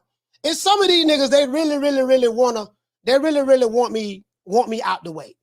I'm not gonna lie to you. Unknown It's caller. some of these niggas, they really want me out the way on this YouTube shit. But not to this degree. But here go this nigga again. We gonna John Lennon your bitch ass, nigga. Be ready, nigga. Yeah. Anyways. Hey, listen, what's your name, Money B? Feel free to call back anytime you want to, sir. I'm live every day, 3 o'clock Eastern Standard Time. Feel free to call back. Anyways. Yeah, but some of these dudes, they like something wrong with these niggas. Something is very, very wrong with these niggas. Like, you niggas can't intimidate me. You can't intimidate me. That's one. Two, your threats don't mean a goddamn thing to me. I go where I want to go, when I want to go there. Remember that. That's two. Three, I'll be ready. Shout out to Charles Stevens. Hey, okay. For dropping that $2. Bam, super chat on your boy. Hey, Leroy. Super chat received. Playtime's over, boy.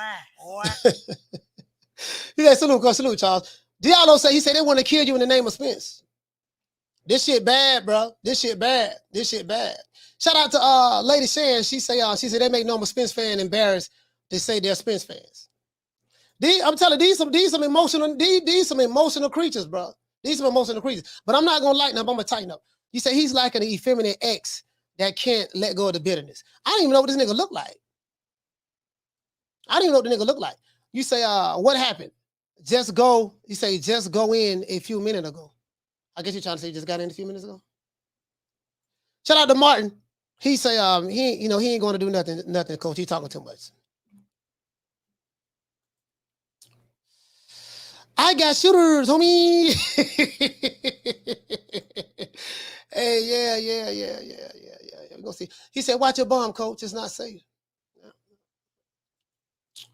Yeah. I will be at that fight. You can believe that. He said, another overly emotional bomb caller. He said, coach, the aerosexuals are wilder. Yeah, they're definitely wilder. He said, what you say, Fotex? You say, chat. We need to send some backup for coach. Nah, bro, you don't need to send that for me. Bro, trust me, bro, I'm straight. I promise you, fam, I'm straight. I promise I'm straight. You say, and he from Brooklyn, not even Texas, man. I don't know where he from. You know, these niggas can say anything when they're on the phone. He said, Joker's messing up the Tabernacle Sundays. You say he's low-key in love of coach. I get you trying to say love with coach. Second D, he say Southpaw went crazy on Haney earlier this week. I wouldn't be surprised. Okay. You say, we coming to see you. Yeah, he still haven't told me who is we. Small Axe, you say salute, coach, and new meeting today. Just tapping in. Damn, these dudes are straight weird. Very weird. I'll shout out to Lady Shan. She say, tell the man that when they come from the north, that when they come from the south, different gun laws over there. You say, nah, coach, it's safe and in the DFW. I'm from Arlington, Texas.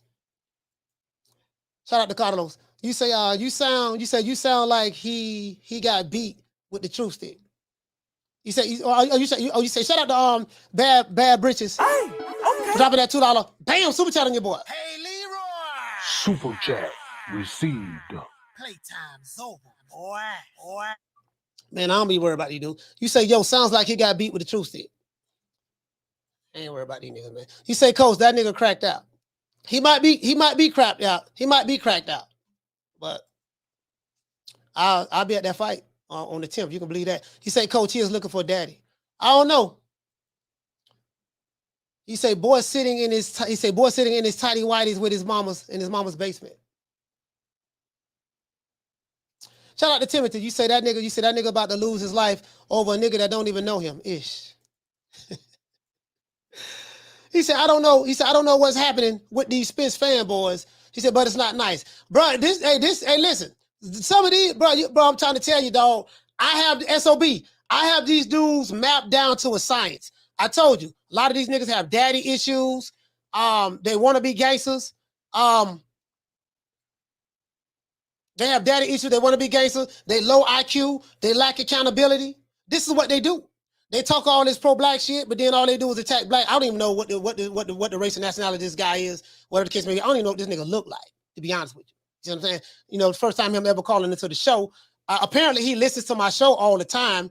So he don't like what I'm saying, but yet the nigga watch me. And I tell all these niggas, I say, dude, if you don't like what I'm saying, why the fuck you watch me every day? I told you, these niggas watch me every day. Every day they watch me. Every day they watch me. You get what I'm saying? I told you that. For niggas who don't like me so much, they watch me every day. You see what I'm saying? So it is what it is. What you say? You say, don't talk about my boyfriend like that, coach. I love him. Yeah, see this what they don't like. This what they don't like. They don't like this here. Bro, what's wrong with this nigga, bro? His girlfriend. Hey, my brother, man. Hey, sir. Hey, sir. My brother. She said, don't kiss my brother. Bro, what's wrong with this nigga, bro? His girlfriend. My brother, man. Hey, sir. Hey, sir. My brother. She said, don't kiss my brother. See, hoe ass nigga, that's what you don't like. I'm Money B from Brooklyn. Hoe ass nigga, this is what you don't like. See, you don't like the truth. You have a problem with the truth, sir.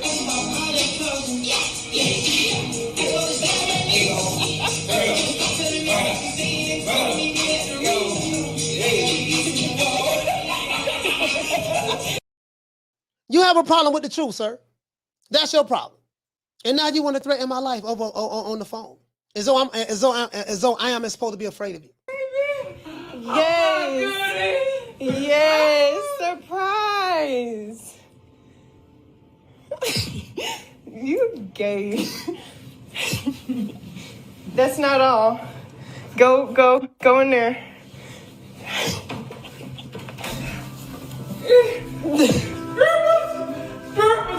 Yes. Yes. It is warm. Yes. I love you. Just because. See, this what got these niggas hot. 38 hot. It's gonna take a whole lot more than a nigga yelling, screaming on the telephone to scare me. It's not working, fam. You aerosexuals, guess what? I hate you niggas with a passion. I despise you. I despise you even more now after today. I'm not gonna lighten up, I'm gonna tighten up. I can promise you that. And I mean that, okay? Shout out to Ahmed for dropping that. Bam, dub on your boy. Hey, Leroy. Super chat received. Playtime's over, boy. He said it's Sunday. It is Sunday, Ahmed. It's Sunday. Shout out to Modern King Boxer. He said this ninja spins an all-time demon, Strawberry. Okay.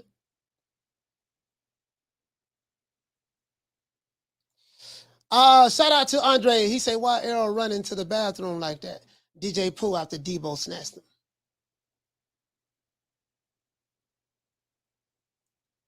Shout out to Thug and D. Shout out to Thug and D. Shout out to Thug and D. He said, I forgot my slogan when I got out the phone. It's Thug and D. Shout out to the dog Thug and D.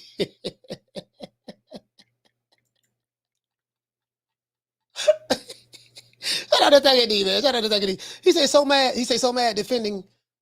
What you say? So mad. Oh, I see what you're saying. They so mad defending for his suspect vids. These niggas here, man, I'm telling you, bro, I got these dudes down to a T. I'm trying to tell you, bro. If you listen to my analysis of what an aerosexual is and a Wakanda nigga, and you look at their behavior is one and the same. If you look at my analysis, I'm spot on. I'm spot on in what I'm talking about. But we're gonna see. He said, why lighten up when you can tighten up? Yeah, ain't no lightening up over here. You can believe that shit. He said all that did was prove what Coach preaches on these fanboys. Exactly, it proves my point. But I'm glad we have some. Listen, when I drop this video right here, as a matter of fact, I had a couple of videos that I was going to drop, but so when I end this live, I'm gonna go into this live. I'm gonna chop up. I'm gonna take out all of his segments, and this is gonna prove my point. Errol Spence cover face will be on this thumbnail. Let you niggas know what's coming. Errol Spence face will be on this thumbnail, and this is gonna be part 2 of an aerosexual calling into the show threatening Coach. First it was Jason Mones. No, first it was VA Money Group. I still got that one. Then it was another nigga. Then it was Jason Mones. Dropped that one yesterday. Now it's this nigga here from that say he from New York. Proves my point. The video gonna do very, very well too. Proves my point. Proves my point. Proves my point. He said money B. What the B stand for? BH. We got loan money. Our money loan. Yeah. Nigga, whatever. Shout out to Late Show. Hey, okay. For dropping that $2. Bam, super chat on your boy. Hey, Leroy. Super chat received. Playtime's over, boy. He said one time she'll play that video as the ring walk. You know what? I don't know what date. Late Show, that fight is going to happen with Spence and Keith Thurman. But I mean, Keith ain't gonna do that. I know you're just joking and shit, but Keith ain't gonna do that. Keith ain't gonna do that. Shout out to you. You say he just wants to be an Errol's brother. Yes, that would have seemed like.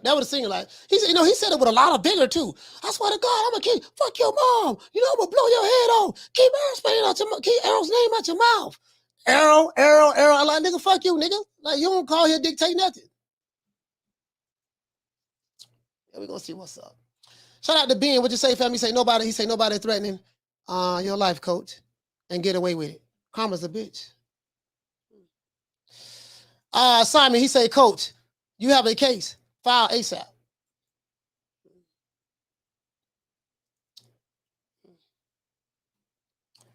Shout out to, I'm trying to get everybody chest here. Shout out to ADD. He said, bet his hand was shaking when he dodged your digits.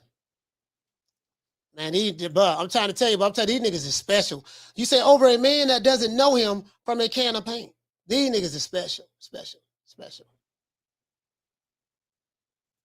JP said, Coach, there's a way to get these people's addresses, these people's names and addresses, and their personal info, photos, even see them live vids, as they call you.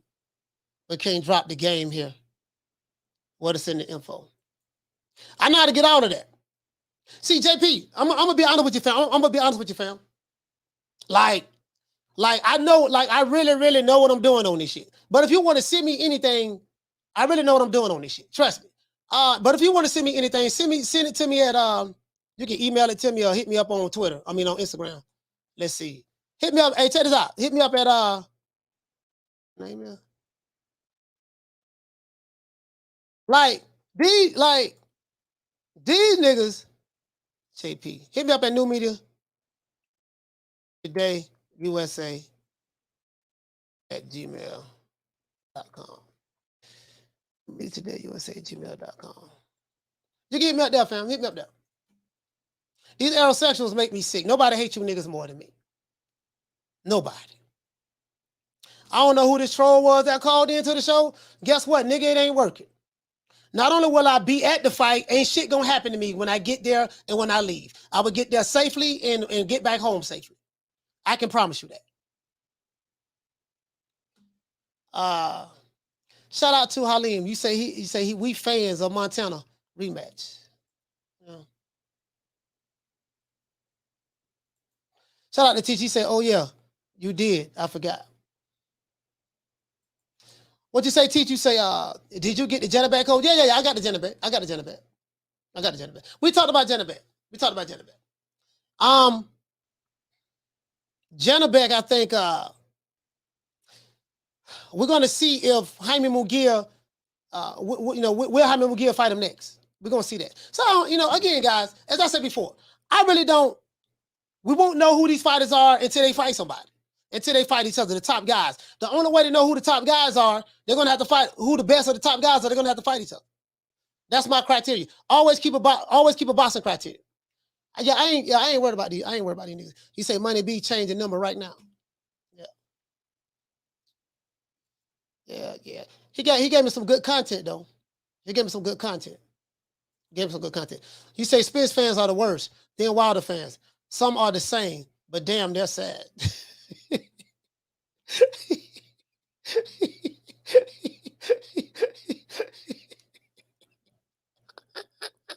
I got that lady.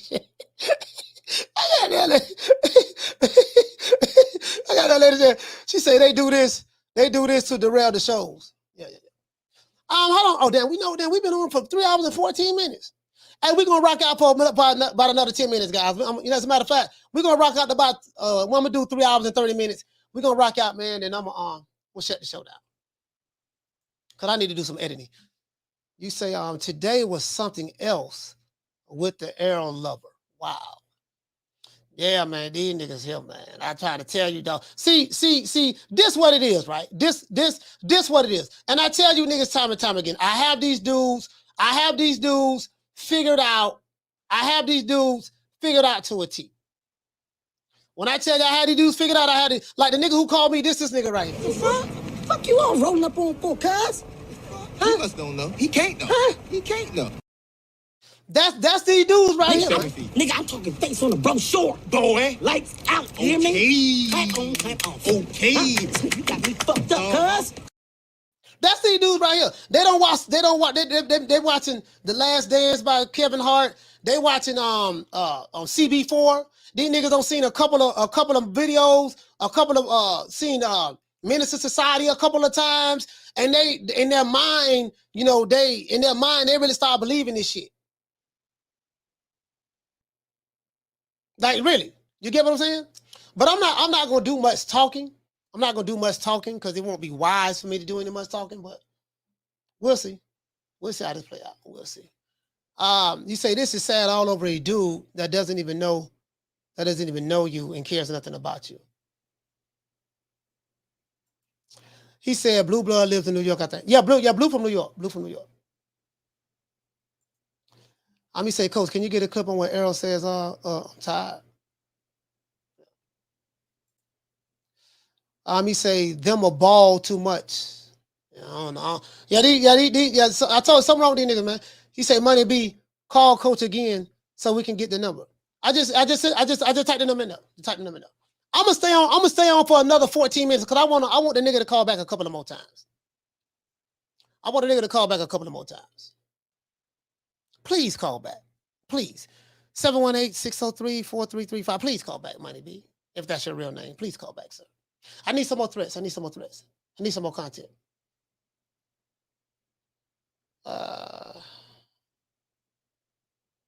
Vince, what you said? You said I can only imagine what kind of threats real fighters get from these dudes. Yeah, I have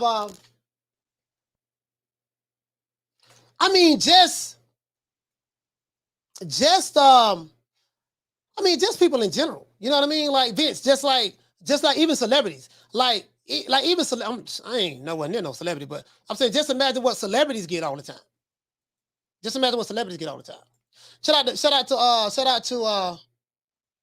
out to Matthew. You say, hey coach, who goes that far over boxing? Like, dude, you ain't even getting paid.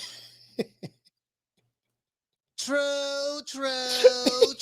He said, you ain't even getting paid from boxing. So why does it matter? Yeah.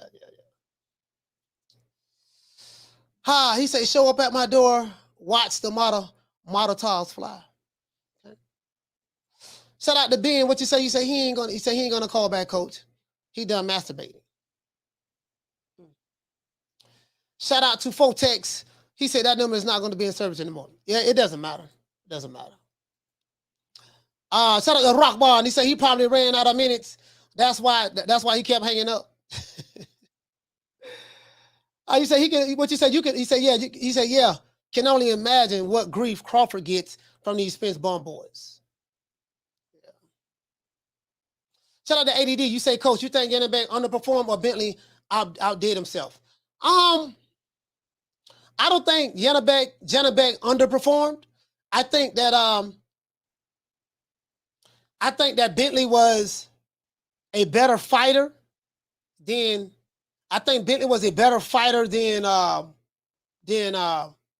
people gave him credit for.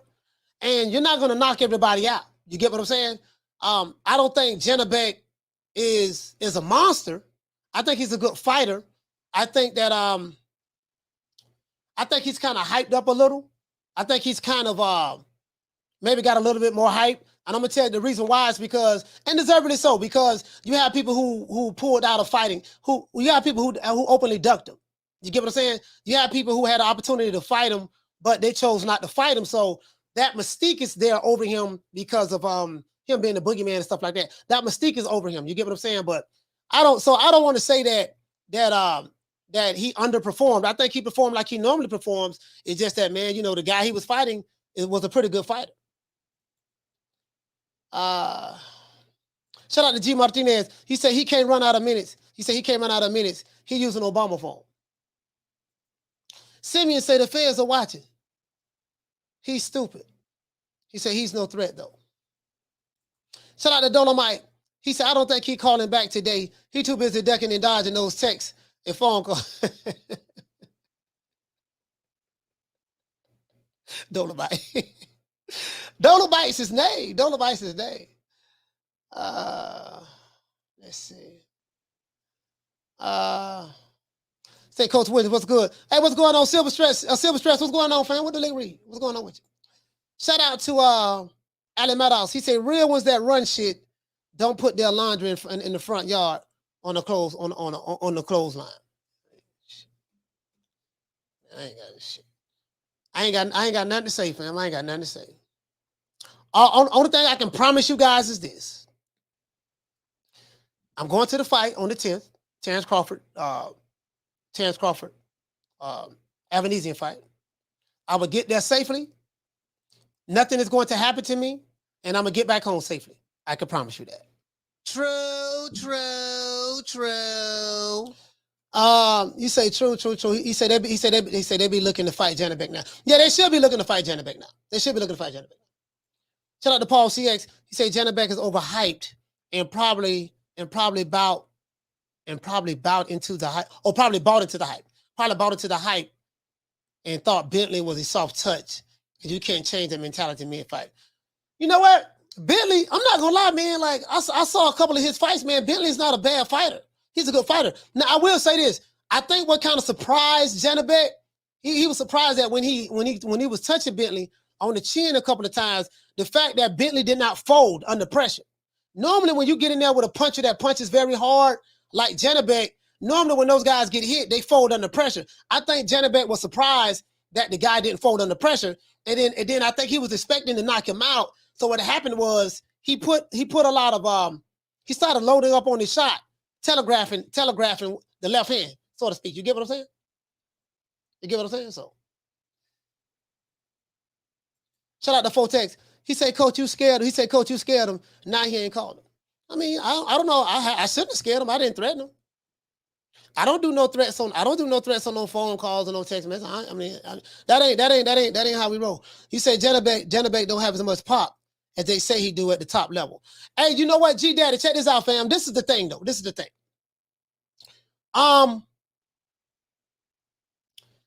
is why it's important, fam, that what we always say over here, G Daddy, who you fight matters. Because when you're fighting lower level opposition, their punch resistance may not be as high as someone when you fight at a higher level. So, and you're not going to knock everybody out. And the other, it's not like the other fighter is looking to get knocked out his goddamn self. He coming to fight. You get what I'm saying? So, it is what it is. So, this is why it's important that we get the Jaime Munguia Janibek fight, the Demetrius Andrade Janibek fight, the Jamal Charlo Janibek fight. This is why it's important that we get that. This is why it's important that we get those kind of fights. So we got to see exactly what we got, what we're working with. Shout out to Rod. You say boo-boo duck the height job Janibek. Shit, there's a couple people ducked him. Rod. Couple people ducked him. Shout out to Small X. He said credit to Bentley for making it competitive. He surprised me. You know what? I'm not gonna lie to you, Small X. He surprised me too. True. He surprised me too, fam. I'm trying to see this whole ass nigga gonna call back. That's the only reason why I'm running so long. I'm trying to see this whole ass nigga gonna call back. That's what I'm trying to see. Shout out to Ben. He say, Coach, gonna post his number on the grid. Dr. Paul, what you say? You say, is there anything you can do to help Conor Ben get pregnant? That's ADD. No, not I said Dr. Paul, that's ADD. You asking ADD, you asking Dr. Paul that. Okay. Shout out to High Five. What did you say, fam? You say he has a decorated amateur career. Perhaps that's the source of the hype.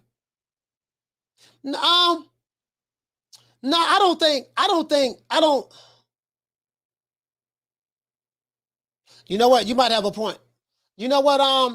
Hey, high five. You might have a point, fam. You might have a point. Shout out to Rod. He say after his lackluster performance, I see Golden Boy making Mugia versus Janibek. You know what though? Hey Rod, it might be a good thing that he did that. That the fight turned out the way it did. Like me, I don't look at Janibek as having a lackluster performance. You get what I'm saying? I look at Janibek as he fought the way he normally fights. But I think that the other guy, Bentley fought good, man. He's a good fighter. I think he's a good fighter. You get what I'm saying? Shout out to Dolomite. You say, Coach. He say, Coach don't gotta threaten when Buddy now. He say when Buddy now got to look behind his own shoulder with the goofy shit he pulled. I don't know what he looks like. So the advantage that these niggas have is you don't know what they look like on Dolomite. But it doesn't matter. It doesn't matter. I promise you, I'm gonna be all right. That's all I'm gonna say. I'm gonna be all right. He said I might post it on Twitter. I promise I'm gonna be all right. It doesn't matter.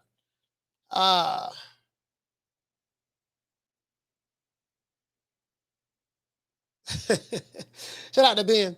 Shout out to Diallo Hugger. You say he was an Olympian. Yeah, yes, sir. Absolutely. Fam. Absolutely. Shout out to my dog Huggy Bell. Shout out to High Five. He said, yeah, Bentley deserves credit. Yeah, he definitely deserves credit. And I think a lot of people are not looking at it that way. Like Bentley really deserves credit. Like I think that this is what I think, fam. I think that Janibek was expected to knock this guy out. And when people didn't get the knockout, it kind of made Janibek look like, I don't know, maybe he's not who we thought he was. You get what I'm saying? That's what it is. That's what it is. Like as though Bentley didn't have a part to play in it. You say Felix Cass knocked out Bentley. Yeah, but see the thing is, Rod, just because one guy knocks you out, that doesn't necessarily mean that another guy you're gonna fight gonna knock you out. You get what I'm saying? So I get what you're saying as it relates to that, but Carla, what's your name? Where you calling from? Oh, it's Fred from Broward County. Frank from Broward or Fred? No, Fred from Broward County. Fred from Broward, talk to me. Hey, I started so late. I'm watching the live. Like I'm way behind, but I had to call in because these niggas real life emotional about spins. This shit crazy right now. hey, I like your show. I knew there was something about you. Like I ain't know. Like when I peeped you from Florida, I was like, I was. You called them out on their bullshit. These niggas be capping. They get super emotional. I swear to God, I almost crashed the car when this nigga said, keep Al Heyman name out your mouth. Like, what the fuck? Do they know it's just boxing? Like, yo. Hey, listen, when he said that, I said, this is an aerosexual and a Wakanda niggas. So then what it is, like these dudes here, man, these dudes are hilarious, dog. Like, bro, if you listen to anything I've ever said about these guys, right? You're completely right. Like they be tripping. I'm spot on. I'm spot on in my analysis. Like you don't miss. Like what's crazy is I used to watch the egos, all that nonsense.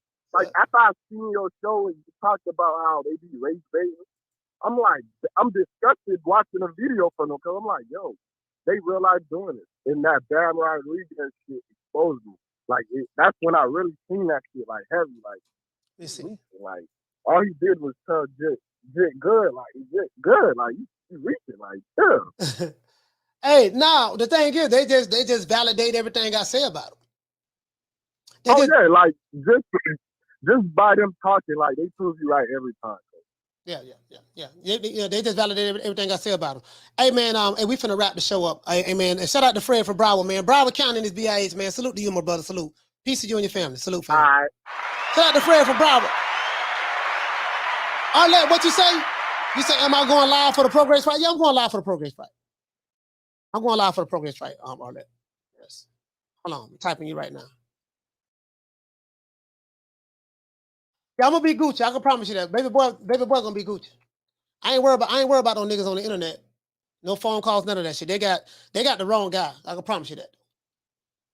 General orders are in full effect with me.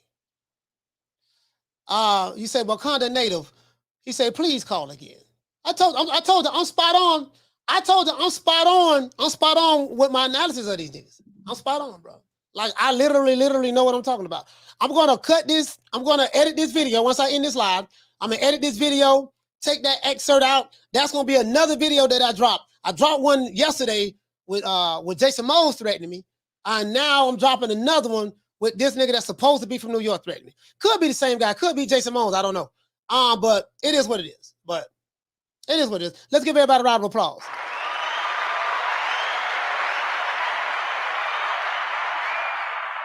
I get more threats than probably any nigga on YouTube. But I want to leave with this.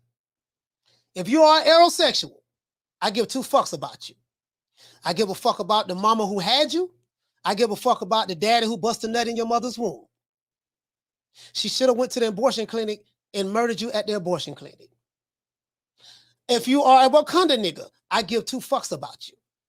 I don't care nothing about your phone calls, your emails, or your threats. You don't scare nothing over here. I can promise you that. When I go to the fight on the 10th, ain't shit gonna happen to me. I will get there safely and I will leave safely. I can promise you that. True. Shout out to Ali. You say, Coach, is tomorrow's news today in the media today, USA Boxing? You say, Coach, is tomorrow's news today. Yep. Listen, I know the niggas like the back of my hand. Shout out to Ali Maddox. Hey, okay. Dropping that quarter of a bam dub on your boy. Hey, Leroy. Super chat received. Playtime's over, boy. He said, I'm a Spence fan and a Crawford fan. A fan of many fighters first and foremost, a boxing fan. But I don't gay ride for no man, only downloads on that program. Let's give everybody a round of applause. We rocked out for 3.5 hours, y'all. Rocked out for 3.5 hours. I gotta get off the phone. I gotta make a couple phone calls. Shout out to Food Revolution. As a matter of fact, shout out to Dolomite. Salute to. Let's give out a phone call. Let's give the callers a round of applause. Shout out to my sister Arlette for calling into the show. Hey, okay. Shout out to Haters Have Opinion from New Jersey. Hey, shout out to my main man Thug and D from B-More. Hey, shout out to Shelton Moore from Compton. Hey, shout out to David from New York. Shout out to Giovanni from Jersey. Shout out to Major Key Boxing from Orlando. Shout out to Mason from Miami. Shout out to Money B, the bitch ass niggas who called and threatened me from Brooklyn. I'm gonna give you a shout out, Money B. I'm gonna give you a shout out because you deserve it, fam. You are a serial aerosexual and a Wakanda nigga. You have some problems, but I don't know what you look like, but I see you on the 10th. I see you on the 10th of December, sir. Hey, okay. Shout out to Giovanni from Jersey. Hey, shout out to my brother Major Key Boxing from Orlando. Hey, okay. Shout out to Fred from Broward County. Hey, okay. And shout out to Ron from Vermont. Hey, okay. Once again, it's on. It's about Coach Malachi Williams signing out. New media today, USA Boxing. Salute to everybody. We're gonna be live again tomorrow, 3 o'clock Eastern Standard Time. If you're new to the channel, please subscribe, hit the like button. The hell with anyone who doesn't like me. Haters, detractors, aerosexuals, what kind of niggas. I get two fucks about you. I will be here tomorrow at 3 o'clock. Feel free to call in and threaten the boy some more. I need the content. Okay? Other than that, that's it. It is what it is. We're gonna make it do what it do. Let's go ahead and go out. We ain't went out Devin Haney style in a while.